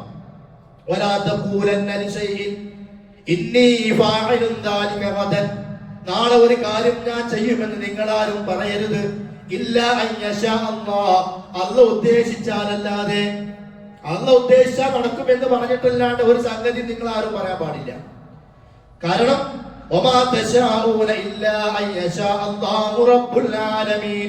റബ്ബുൽ ആലമീനായ അള്ളാഹ് ഉദ്ദേശിച്ചാലല്ലാതെ നിങ്ങളുടെ ഉദ്ദേശം കൊണ്ട് യാതൊരു കാര്യവുമില്ല. അപ്പൊ ലോകത്ത് എന്ത് നടന്നാലും അത് അള്ളാഹുവിന്റെ ഉദ്ദേശമാണ്. ആ ഉദ്ദേശത്തെ ചോദ്യം ചെയ്യാൻ പാടില്ല. ഒരു ഉമ്മ കുഞ്ഞിനെ ഗർഭം ധരിക്കുകയാണ്. 9 മാസവും അല്പം ദിവസവും ഗർഭം ധരിച്ചു നടന്നു. ഒരുപാട് പ്രയാസപ്പെട്ടു, ഒരുപാട് ബുദ്ധിമുട്ടി, പലപ്പോഴും ഭക്ഷണം പോലും കഴിക്കാൻ കഴിഞ്ഞിട്ടില്ല. എന്നാൽ പ്രസവിക്കേണ്ട ദിവസമായപ്പോ ആ കുഞ്ഞതാ ഗർഭാശയത്തിൽ വെച്ച് മരിക്കുകയാണ്. ശേഷം സർജറി ചെയ്ത് കുട്ടിയെ പുറത്തെടുക്കുകയാണ്. എന്തുകൊണ്ടാണ്? അത് റബ്ബിന്റെ ഉദ്ദേശമാണ്. ആ ഉദ്ദേശത്തെ ചോദ്യം ചെയ്യാനും പാടില്ല. അതുകൊണ്ട് അങ്ങ് തൃപ്തിപ്പെടണം. ഇതൊന്നും അള്ളാഹ് വെറുതെ പഠിപ്പിച്ചതല്ല. ഇനി ആ കുഞ്ഞിനെ പ്രസവിച്ചു നോക്കുക, ജീവനോട് കൂടിയിട്ട്. ഉമ്മാനെ മുഖം കാണിച്ചു, വാപ്പയെ മുഖം കാണിച്ചു, വീട്ടുകാരെ മുഖം കാണിച്ചു. എല്ലാവർക്കും സന്തോഷമായി. വീട്ടിൽ ഇതുവരെ ഇല്ലാത്തൊരു അതിഥി കടന്നു വന്നു. എല്ലാവരും വലിയ ആഹ്ലാദത്തിലാണ്. സന്തോഷം കൊണ്ട് മിഠായി പോലും വിതരണം ചെയ്തു. അടുത്ത ദിവസം ആ കുട്ടി അതാ മരണപ്പെട്ടു പോകുന്നു. സംഭവിക്കുന്നില്ലേ? എന്താ നബിസ്വലാശനം പറഞ്ഞത്? അങ്ങനെ ഒരു കുട്ടി മരിച്ചാൽ നീ പറയണം അൽഹംദുലില്ലാഹ്, അല്ലാഹുക്കാണ് സർവസ്തുതിയും. ഇന്നാ ലില്ലാഹി വ ഇന്നാ ഇലൈഹി റാജിഊൻ, ഞങ്ങൾ റബ്ബിലേക്കുള്ളവരാണ്, റബ്ബിലേക്ക് മടങ്ങാനുള്ളവരാണ്. ഈ രണ്ടും നീ പറയണം. മലക്കിനോട് അല്ലാഹ് ചോദിക്കും, നീ ഇന്നയാളുടെ കുട്ടിയെ, അവന്റെ റൂഹിനെ നീ പിടിച്ചെടുത്തില്ലേ? അതേ, ഞാൻ പിടിച്ചെടുത്തു. അവന്റെ കരളിന്റെ കഷ്ണത്തെ അല്ലേ നീ പിടിച്ചെടുത്തത്? അതേ, അങ്ങനെ തന്നെയാണ്. അപ്പോൾ അവൻ എന്താ പറഞ്ഞത്? അവൻ അൽഹംദുലില്ലാ എന്ന് പറഞ്ഞു. അതെന്താ അൽഹംദുലില്ലാ? റബ്ബിന്റെ ഖദാഇനെ തൃപ്തിപ്പെടലാണ്. അതുകൊണ്ട് ആ പ്രവാചകൻ സല്ലല്ലാഹു അലൈഹി വസല്ലം എന്ത് പ്രയാസമാണെങ്കിലും കാര്യം എന്തെന്ന് ചോദിച്ചാൽ അൽഹംദുലില്ലാഹി അലാ കുല്ലി ഹാൽ. കണ്ടോ, രോഗമുണ്ട്, എന്താ ഇന്നത്തെ വിശേഷം എന്താ? കുറച്ചൊക്കെ ഊരവേദന ഉണ്ട്, അൽഹംദുലില്ലാ. എന്താ അപ്പോഴത്തെ അവസ്ഥ? മുഴുവനൊന്നും മാറിയിട്ടില്ല, അൽഹംദുലില്ലാ. അതാണ് അൽഹംദുലില്ലാഹി അലാ കുല്ലി ഹാൽ. കാരണം നമ്മൾ എണീറ്റിക്കുന്നുണ്ടല്ലോ, എണീറ്റിക്കാൻ കഴിയാത്ത ആൾക്കാരില്ലേ? ശരി, ആ കുട്ടി മരിച്ചപ്പോ അൽഹംദുലില്ലാ എന്ന് പറഞ്ഞപ്പോ അള്ളാഹിന്റെ ഖദറിനെ അംഗീകരിച്ചവരാണ് അവര്. അല്ലാഹു തആല സന്തോഷ വാർത്ത അറിയിക്കുകയാണ്. ഇബ്നു ലഹു ബൈതൻ ഫിൽ ജന്ന, ആ ഉമ്മാക്കും വാപ്പാക്കും വേണ്ടി സ്വർഗ്ഗത്തിൽ ഒരു വീടുണ്ടാക്കി കൊടുക്കണം. സമ്മൂഹു ബൈത്തുൽ ഹംദ്, ആ വീടിന്റെ പേര് ബൈത്തുൽ ഹംദ് എന്ന് പേരിടുകയും വേണം. ഹംദിന്റെ വീട്. കുട്ടികൾ മരിച്ചപ്പോഴൊക്കെ ക്ഷമയോടെ പിടിച്ചു നിന്നവർ, റബ്ബിന്റെ ഖദായിൽ ഉറച്ചു നിന്നവർ, അല്ലാഹുവിന്റെ ഖദായിനെ ചീത്ത പറയാതെ, റബ്ബിനെ ചീത്ത പറയാതെ, റബ്ബിന്റെ തീരുമാനങ്ങളെ ചോദ്യം ചെയ്യാതെ ഈമാനോടുകൂടി ഉറച്ചു നിന്നവർക്ക് അല്ലാഹു കൊടുത്ത സന്തോഷ വാർത്ത, സ്വർഗ്ഗത്തിൽ ബൈത്തുൽ ഹംദ് എന്ന വീടുണ്ട്. ആ വീട് അവരെ കാത്തിരിക്കുകയാണ്. അതാണ് ഖദാഖത്തിലുള്ള വിശ്വാസം എന്ന് പറഞ്ഞാൽ. അത് റബ്ബിന്റെ ഉദ്ദേശമാണ്. ആ ഉദ്ദേശം ഇവിടെ നടന്നു, ആ ഉദ്ദേശമേ നടക്കൂ, ആ ഉദ്ദേശം നടക്കാതിരിക്കുകയുമില്ല. അപ്പൊ റബ്ബിന്റെ മനസ്സിലാക്കണം, ഞാൻ ആവർത്തിച്ചു പറയാണ്, റബ്ബിന്റെ ഇൽമ്, റബ്ബിന്റെ എഴുത്ത്, രേഖപ്പെടുത്തൽ, റബ്ബിന്റെ മശീഅത്ത്, റബ്ബിന്റെ ഉദ്ദേശം. നാലാമത്തത്, അല്ലാഹു സുബ്ഹാനഹു വ തആല ഈ ലോകത്തുള്ള എല്ലാറ്റിനെയും സൃഷ്ടിച്ചു. മനുഷ്യനെ മാത്രമല്ല, ജീവികളും പക്ഷികളും. പക്ഷികളെയും മനുഷ്യരെയും മാത്രമല്ല, അവയുടെ പ്രവർത്തനങ്ങളെയും, ഒരാളെ മാത്രമല്ല ആ മനുഷ്യന്റെ പ്രവർത്തനത്തെയും സൃഷ്ടിച്ചത് അള്ളയാണ്. അതായത് ലോകത്തുള്ള എല്ലാ സൃഷ്ടികളുടെയും, ആ സൃഷ്ടികളുടെ വിശേഷണങ്ങളെയും, ആ സൃഷ്ടികളുടെ പ്രവർത്തനങ്ങളെയും സൃഷ്ടിച്ചത് ആരാണ്? അള്ളാഹുവാണ്. അതാണ് സൃഷ്ടികളുടെ സൃഷ്ടാവാണ് അള്ളാഹു. സൃഷ്ടികളുടെ വിശേഷണങ്ങളുടെയും സൃഷ്ടികളുടെ പ്രവർത്തനങ്ങളുടെയും സൃഷ്ടാവാരാണ്? അള്ളാഹുവാണ്. സൂറത്തുൽ അൻആം, ദാലികുമുല്ലാഹു റബ്ബുക്കും, അവനാണ് നിങ്ങളുടെ റബ്ബ്. ലാ ഇലാഹ ഇല്ലാ ഹുവ, അവനല്ലാതെ ഇലാഹില്ല. ഖാലിഖു കുല്ലി ഷൈഇൻ, അവൻ എല്ലാത്തിന്റെയും സൃഷ്ടാവാണ്. സൂറത്തുൽ സുമർ, അല്ലാഹു ഖാലിഖു കുല്ലി ഷൈഇൻ, അല്ലാഹ് എല്ലാത്തിനെയും സൃഷ്ടിച്ചവനാണ്. സൂറത്തു സ്വാഫാത്ത്, വല്ലാഹു ഖലഖകും, അല്ലാഹുവാണ് നിങ്ങളെ സൃഷ്ടിച്ചവൻ, വമാ തഅമലൂൻ, നിങ്ങളുടെ പ്രവർത്തനങ്ങളെയും സൃഷ്ടിച്ചവൻ അല്ലാഹുവാണ്. നിങ്ങളും നിങ്ങളുടെ പ്രവർത്തനങ്ങളൊക്കെ ആരുടെ സൃഷ്ടിയാണ്? അല്ലാഹുവിന്റെ സൃഷ്ടിയാണ്. ഇന്നല്ലാഹ യസ്നഉ കുല്ല സാനിഇൻ വസുൻഅതഹു, ഒരു പ്രവർത്തനത്തെയും ആ പ്രവർത്തനം ചെയ്യുന്നവനെയും സൃഷ്ടിച്ചതും അല്ലാഹു സുബ്ഹാനഹു വ തആലയാണ്. ഈ 4 കാര്യങ്ങൾ അല്ലാഹു എല്ലാറ്റിന്റെയും സൃഷ്ടാവ്. നിങ്ങൾ ഇവിടെ മേപ്പെട്ടു പോവുകയാണെങ്കിൽ അല്ലാഹു എല്ലാറ്റിന്റെയും സൃഷ്ടാവ്, അല്ലാഹു തആല ഉദ്ദേശിക്കുന്നു, ഉദ്ദേശിച്ച് നടപ്പിലാക്കുന്നു, അല്ലാഹു തആല എല്ലാം രേഖപ്പെടുത്തിയിരിക്കുന്നു, അല്ലാഹുക്ക് എല്ലാം അറിവുണ്ട്. ഈ 4 കൂടി കൂടിയതാണ് ഖദർ. ഇത് മുഴുവൻ റബ്ബുമായി ബന്ധപ്പെട്ട കാര്യം. നമുക്ക് അതിൽ ഒരു ഇടപെടലും ഇല്ല. എന്തിനാ അല്ലാഹ് അത് അറിഞ്ഞു? എന്തിനാ അല്ലാഹ് അങ്ങനെ രേഖപ്പെടുത്തി? എന്തിനാ അല്ലാഹ് അങ്ങനെ സൃഷ്ടിച്ച്? എന്തിനാ അല്ലാഹ് അങ്ങനെ ഉദ്ദേശിച്ച്? നമുക്ക് അതിൽ ഇടപെടാനുള്ള അർഹതയേ ഇല്ല. അതുകൊണ്ടാണ് പണ്ഡിതന്മാർ പറഞ്ഞത് അൽ ഖദറു, ഖദർ എന്ന് പറഞ്ഞാൽ ഹുവ തഖ്ദീറുല്ലാഹി തആല അൽ അശ്യാഅ ഫിൽ ഖിദം, ഓരോ വസ്തുക്കളിലും പണ്ട് തന്നെയുള്ള റബ്ബിന്റെ തീരുമാനമാണ്. വഇൽമുഹു സുബ്ഹാന, അല്ലാഹുവിന്റെ അറിവാണ്. അന്നഹാ സതഖഉ ഫീ ഔഖാതിൻ മഅലൂമ, ഇന്ന സമയത്ത് ഇന്നത് നടക്കും. വഅലാ സിഫത്തിൻ മഖ്സൂസ, ഇന്ന രൂപത്തിൽ ആ സംഗതി നടക്കും. ഇപ്പൊ മഴ പെയ്യും, എത്ര സ്ട്രോങ്ങിൽ പെയ്യും?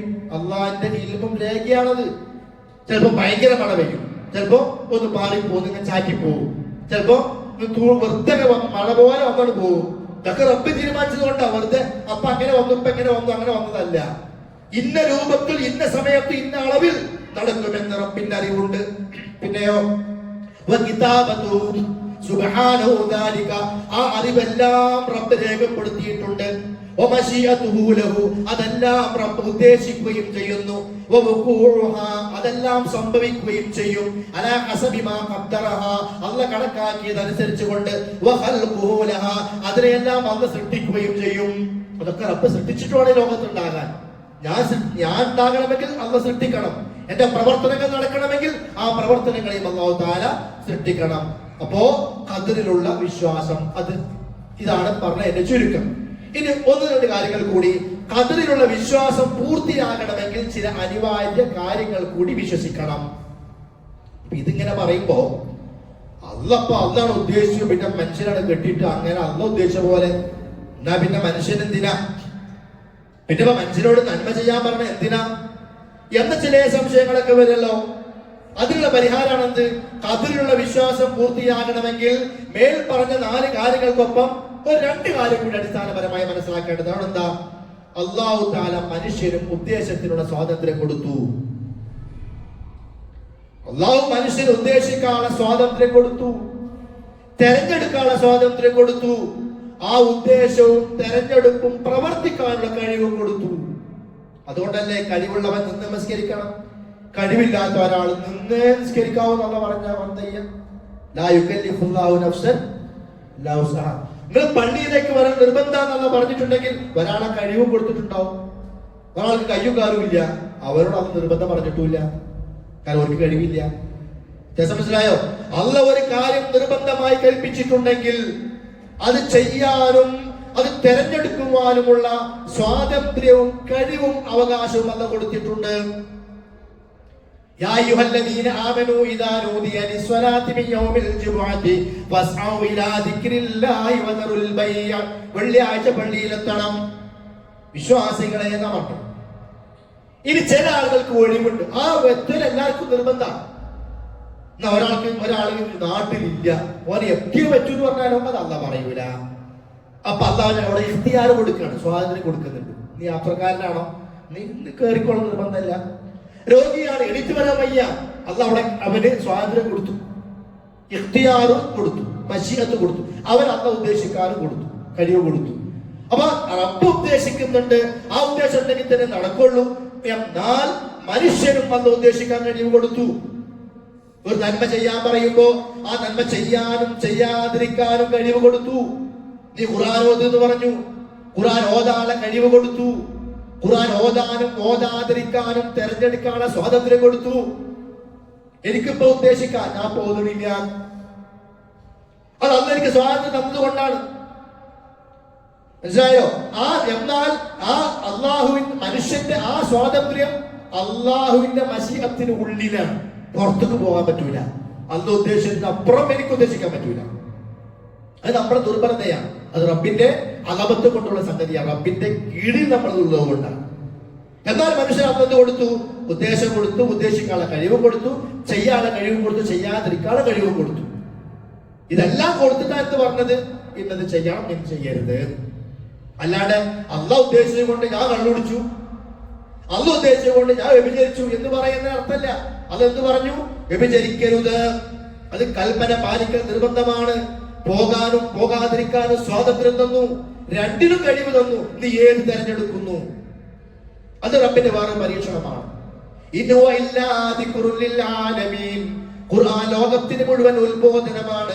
ലിമൻ ശാഅ മിൻകും അയ്യസ്തഖീം. ആ ഉപദേശം ആർക്കുള്ളതാ? ഉത്ബോധനം ആർക്കുള്ളതാ?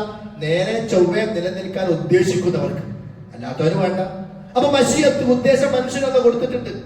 അതാണ് ലാ യുകല്ലിഫുല്ലാഹു നഫ്സൻ ഇല്ലാ വുസ്അഹാ എന്ന് പറഞ്ഞത്. ശരി, ഇതാണ് മനുഷ്യൻ അന്ന് ഉദ്ദേശം കൊടുത്തിട്ടെന്ന് പറഞ്ഞ ഒരു കാര്യം. രണ്ടാമത്തതോ, മനുഷ്യന് കൊടുത്ത ഉദ്ദേശവും കഴിവും ഒക്കെ അള്ളാന്റെ ഖദറിന് ഉള്ളിൽ നിന്നിട്ടാണ്. അതിന് പുറത്തിറങ്ങി കളിക്കാൻ ആർക്കും കഴിയില്ല. അതാണ് വമാ തശാഊന ഇല്ലാ അൻ യശാ അല്ലാഹു റബ്ബുൽ ആലമീൻ. നിങ്ങൾ എന്തുദ്ദേശിച്ചാലും അള്ളാഹുടെ ഉദ്ദേശം നടക്കൂല. ഞാൻ ഇങ്ങനെ ഉദ്ദേശിച്ചു, അള്ളാഹ് അങ്ങനെ ഉദ്ദേശിച്ചു, ഞാൻ അള്ളാഹുടെ ഉദ്ദേശത്തിന് അപ്പുറം പോയി എന്നൊരിക്കലും വരൂല. അത് അള്ളാഹുടെ ഉദ്ദേശ പ്രകാരം തന്നെയാണ്.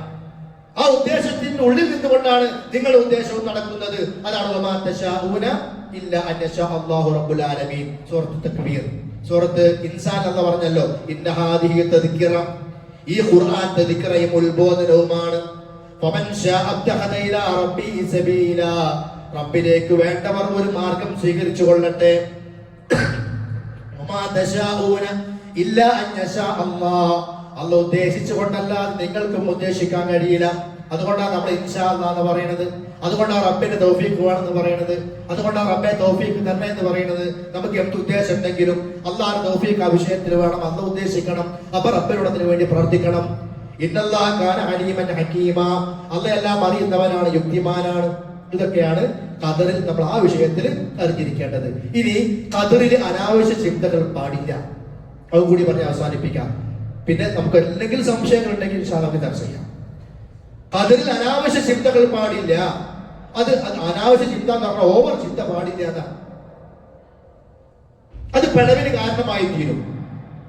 കഴിഞ്ഞ കാലഘട്ടത്തിൽ അഖീദയുടെ ഒരുപാട് ഗ്രന്ഥങ്ങൾ എഴുതിയിട്ടുണ്ട്. ഇപ്പോ ഇമാം ബർബഹാരിയുടെ ശറഹുസ്സുന്ന, അതുപോലെ തന്നെ ഇമാം തഹാവിയുടെ അഖീദത്തു തഹാവിയ, ഇങ്ങനെയുള്ള കുറെ അഖീദയുടെ ഗ്രന്ഥങ്ങളുണ്ട്.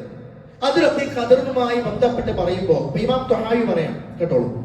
അസ്ലുൽ ഖദരി സിർറുല്ലാഹ്, ഖദറിന്റെ അസ്ല് അടിസ്ഥാനം എന്ന് പറയുന്നത് അല്ലാഹുവിന്റെ രഹസ്യമാണ്. ഫീ ഖൽഖിഹി, അവന്റെ സൃഷ്ടികളിലുള്ള അല്ലാഹുവിന്റെ രഹസ്യമാണ് ഖദർ.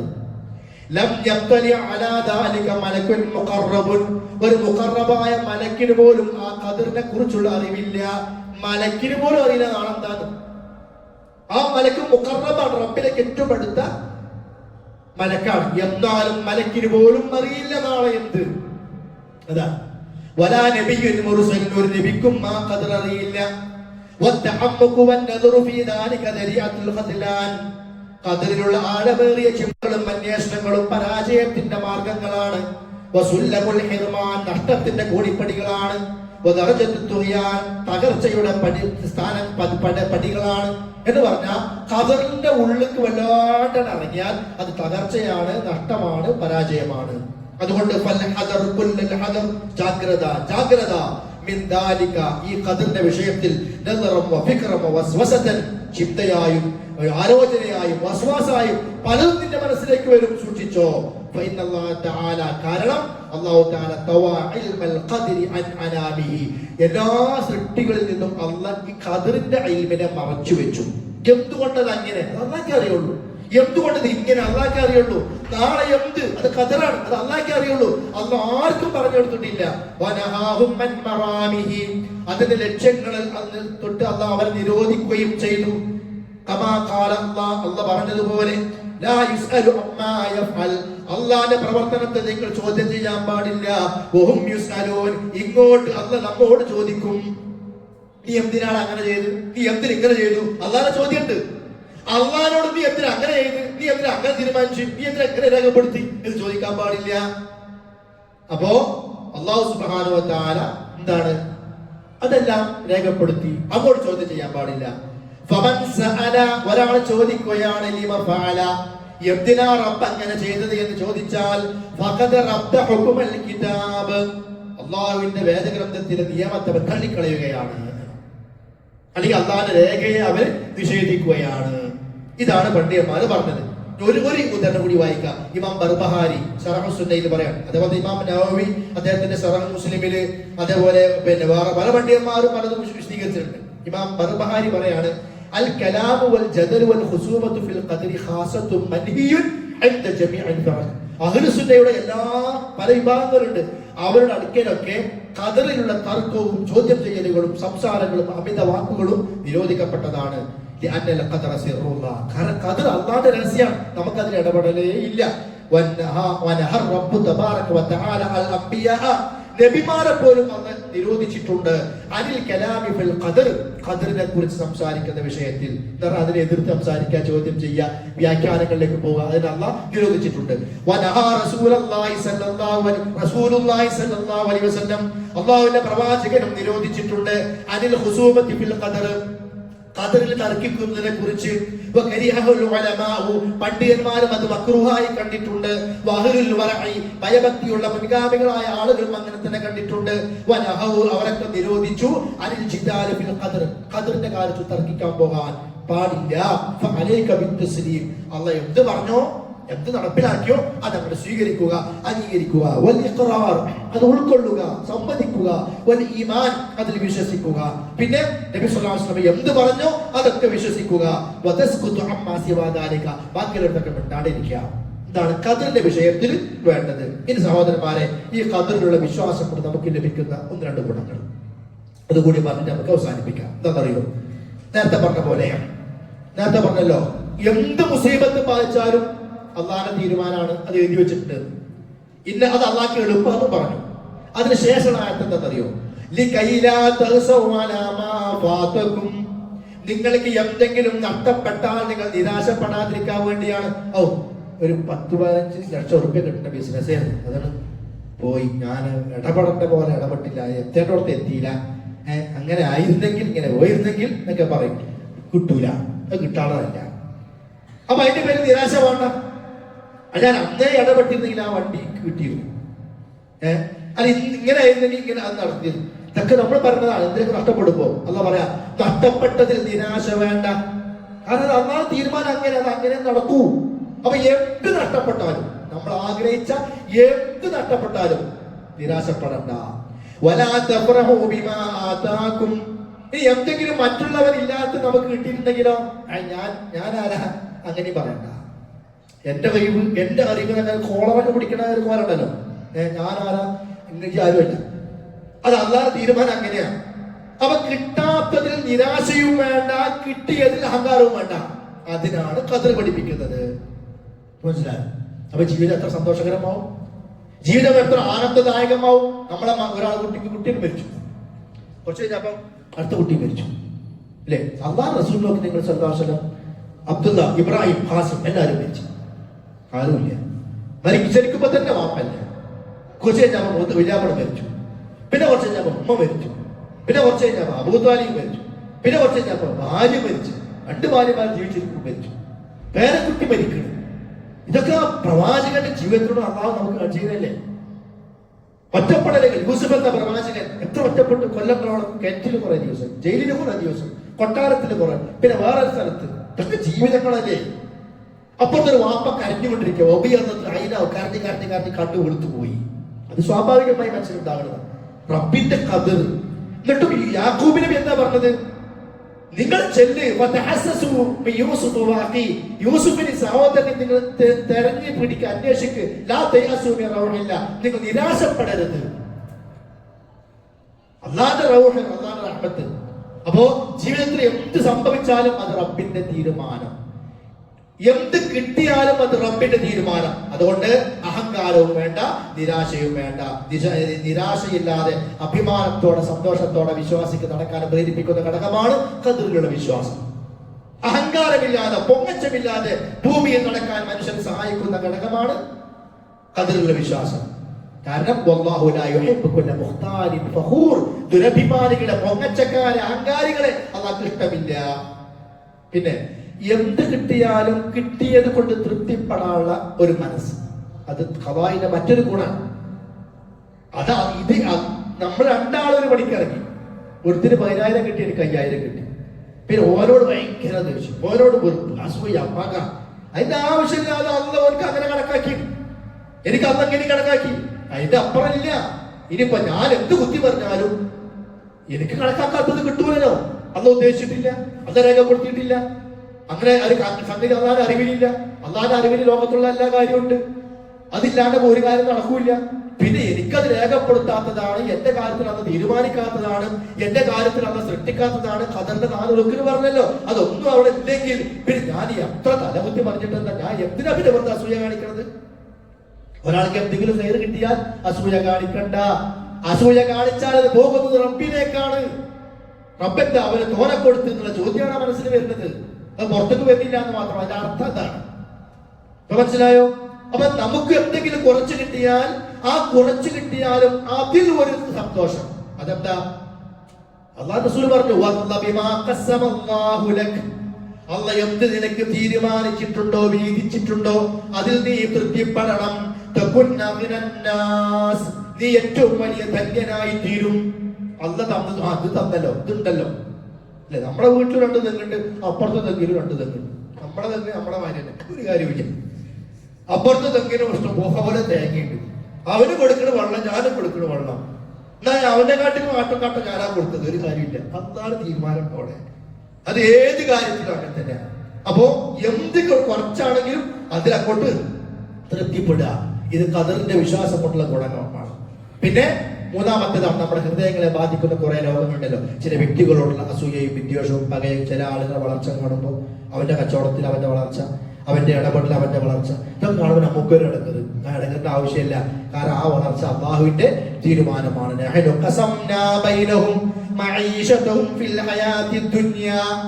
ലോകത്ത് നിങ്ങളുടെ മഈശത്ത് നമ്മൾ തീരുമാനിച്ചു വെച്ചിട്ടുണ്ട്, അത് ഓഹരി വെച്ചിട്ടുണ്ട്. നിനക്ക് എത്ര കിട്ടുക, അവനെത്ര കിട്ടുക, അതൊക്കെ കണക്കാണ്. ചില ആളുകളെ ചിലർക്ക് മുകളിൽ നാം ഉയർത്തിയിട്ടുണ്ട്. എല്ലാവരും ലോകത്ത് ഒരേപോലെയല്ല. എല്ലാവരും ഒരേപോലെയാണെങ്കിൽ ഭൂമി നടക്കൂല. ഇവിടെ വളർച്ച വേണമെങ്കിൽ എല്ലാവരും ഒരേപോലെ ആകരുത്. പണമുള്ളവരില്ലാത്തവരും വേണം. എല്ലാവരുടെ കയ്യിലും പണം ഉണ്ടെങ്കിൽ ആരാ ബിൽഡിംഗ് പണിയെടുക്കാൻ വരിക? ആരവിടെ കൈകൊണ്ട് നടക്കാൻ വരിക? പിന്നെ ആരാ കൃഷി ചെയ്യുക? അപ്പൊ ലോകം വളരണം, മനുഷ്യന് വളരണം, മനുഷ്യന് ആവശ്യമായ ഭക്ഷണം ഉണ്ടാകണം, അവന്റെ ആവശ്യത്തിനുള്ള ബിൽഡിങ്ങുകൾ എല്ലാം നടക്കണമെങ്കിൽ ഇവിടെ എല്ലാവരും ഒരുപോലെ ആകരുത്. അല്ലാഹു ഓരിച്ചു. അപ്പൊ കുറച്ച് കൊടുത്ത് കുറച്ചാൾക്ക് തോനെ കൊടുത്തു. തൃപ്തിപ്പെടുക. തോനെ കിട്ടിയോ അഹങ്കരിക്കണ്ട, കുറച്ച് കിട്ടിയോ നിരാശപ്പെടുമാണ്. അതാണ് തീരുമാനം. അങ്ങനെയാണ്. എനിക്ക് അതിൽ അൽഹംദുലില്ലാ. ഇതാണ് ഖദറിലുള്ള വിശ്വാസമുള്ള ഗുണം. അതുകൊണ്ട് എന്ത് സംഭവിച്ചാലും നബി സ്വല്ലല്ലാഹു അലൈഹി വസല്ലം പറഞ്ഞല്ലോ, യഹ്റുസ് അലാ മാ യൻഫഉക, ഉപകാരമുള്ള കാര്യത്തിൽ നീ താല്പര്യം കാണിക്കുക. വസ്തഇൻ ബില്ലാഹ്, റബ്ബിനോട് സഹായം തേടുക. വലാ തഅജസ്, നീ അശക്തനാകരുത്. വഇന്ന സ്വഅബക ശൈഉൻ, നിനക്ക് എന്തെങ്കിലും ബാധിച്ചാൽ ഫലാ തഖുൽ, നീ പറയരുത് ലൗ അന്നി ഫഅൽതു കദാ ലകാന കദാ വകദാ, അങ്ങനെ ഞാൻ ചെയ്തിരുന്നെങ്കിൽ അങ്ങനെയൊക്കെ ആകുമായിരുന്നു എന്ന് നീ പറയരുത്. കാരണം ഖദ്ദറല്ലാഹ്, നീ ഇങ്ങനെ പറയാ ഖദ്ദറല്ലാഹ്, അല്ലാഹ് കണക്കാക്കി. വമാ ശാഅ ഫഅൽ, അല്ലാഹ് ഉദ്ദേശിച്ചത് ചെയ്തു.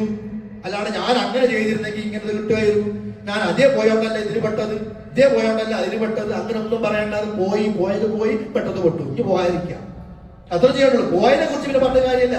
അത് റബ്ബിന്റെ തീരുമാനം അങ്ങനെ നടന്നതാണ്. അള്ളാഹുവിനെ കണക്കാക്കലാണത്. എന്നാണ് പറയേണ്ടത്. അള്ളാഹ് ഉദ്ദേശിച്ചെന്തോ അതവന് പ്രവർത്തിച്ചു. അതുകൊണ്ടല്ലേ നബി സല്ലല്ലാഹു അലൈഹി വസല്ലമ ഇബ്നു അബ്ബാസിനെ കൊടുത്ത ഉപദേശം എന്താ? ചെറിയ കുട്ടിയാണ്. വഅലം, നീ അറിയണം, അന്നമാ അസ്വാബക ലം യകുൻ ലിയുഖ്തിഅക വമാ അഖ്തഅക ലം യകുൻ ലിയുസീബക. നിനക്ക് വരാനുള്ളത് വരാതിരിക്കൂല, വരാനില്ലാത്തത് വരൂല. നിന്നെ ബാധിക്കാനുള്ളത് ബാധിക്കാതിരിക്കൂല. നിന്റെ 4 പുറഞ്ഞ് എന്തെല്ലാം കൂടിയാലും 6 കൂടിയാലും അള്ളാഹ് തീരുമാനിച്ച് വന്നേ പറ്റൂ. ഇനി നിന്നെ ബാധിക്കാനില്ലാത്തതോ ഒരു പ്രൊട്ടക്ഷനും ഇല്ലെങ്കിലും നിനക്ക് ബാധിക്കാനില്ലാത്തത് ബാധിക്കുകയുമില്ല. വാനം, നീ മനസ്സിലാക്കണം, ക്ഷമയോടൊപ്പമാണ് റബ്ബിന്റെ സഹായം. വഅന്നൽ ഫറജ മഅൽ കർബ്, പ്രയാസത്തോടൊപ്പമാണ് വിശാലത ഉണ്ടാവുക. വഅന്ന മഅൽ ഉസ്രി യുസ്റാ, ഞെരുക്കത്തോടൊപ്പമാണ് എളുപ്പം. അത് കുറെ ഉപദേശം കൊടുത്തതിന് ഒരു വചനമാണ്. അപ്പോ വരാനുള്ളത് വരാതിരിക്കൂല, വരാനുള്ളത് അത് വരാതിരിക്കുകയില്ല, വരാനില്ലാത്തത് വരികയുമില്ല. ഇനി ഒന്നിന്റെയും യുക്തി നമുക്കൊന്നും മനസ്സിലായില്ലെങ്കിലും ശരി, നമ്മൾ എന്ത് ചെയ്യാൻ പാടില്ല, അത് നമ്മൾ ഇങ്ങനെ ചർച്ച ചെയ്ത് വിഷയം ഭക്ഷണമാക്കാൻ പാടില്ല. റബ്ബിലേക്ക് അത് വിടുക. അത് അള്ളാഹ് ഉദ്ദേശിച്ചു, അള്ളാഹ് പ്രവർത്തിച്ചു. കാരണം അള്ളാഹ്ക്ക് അതിന് അവകാശമുണ്ട്. വഹുവൽ ഗഫൂറുൽ വദൂദ് ദുൽ അർശിൽ മജീദ് ഫഅാലുൻ ലിമാ യുരീദ്. എന്തുദ്ദേശിച്ചോ അത് പ്രവർത്തിക്കുന്നവനാണ് അള്ളാഹു. ഇന്നല്ലാഹ യഹ്കുമു മാ യുരീദ്, അള്ളാഹ് എന്തുദ്ദേശിച്ചു അത് അവൻ വിധിക്കും. ഇന്നല്ലാഹ യഫ്അലു മാ യശാ, അള്ളാഹ് എന്തുദ്ദേശിച്ചോ അത് അവൻ പ്രവർത്തിക്കും. സൂറത്തുൽ ഹജ്ജിലെ, സൂറത്ത് മാഇദയിലെ, സൂറത്ത് ബുറൂജിലെ, അങ്ങനെ പല സ്ഥലത്തും അള്ളാഹു തആല ആവർത്തിച്ചു പറഞ്ഞ കാര്യമാണ്. ഇതൊക്കെയാണ് നമ്മൾ ഖദറുമായി ബന്ധപ്പെട്ടുകൊണ്ട് അടിസ്ഥാനപരമായി മനസ്സിലാക്കിയിരിക്കേണ്ടുന്ന ചില കാര്യങ്ങൾ.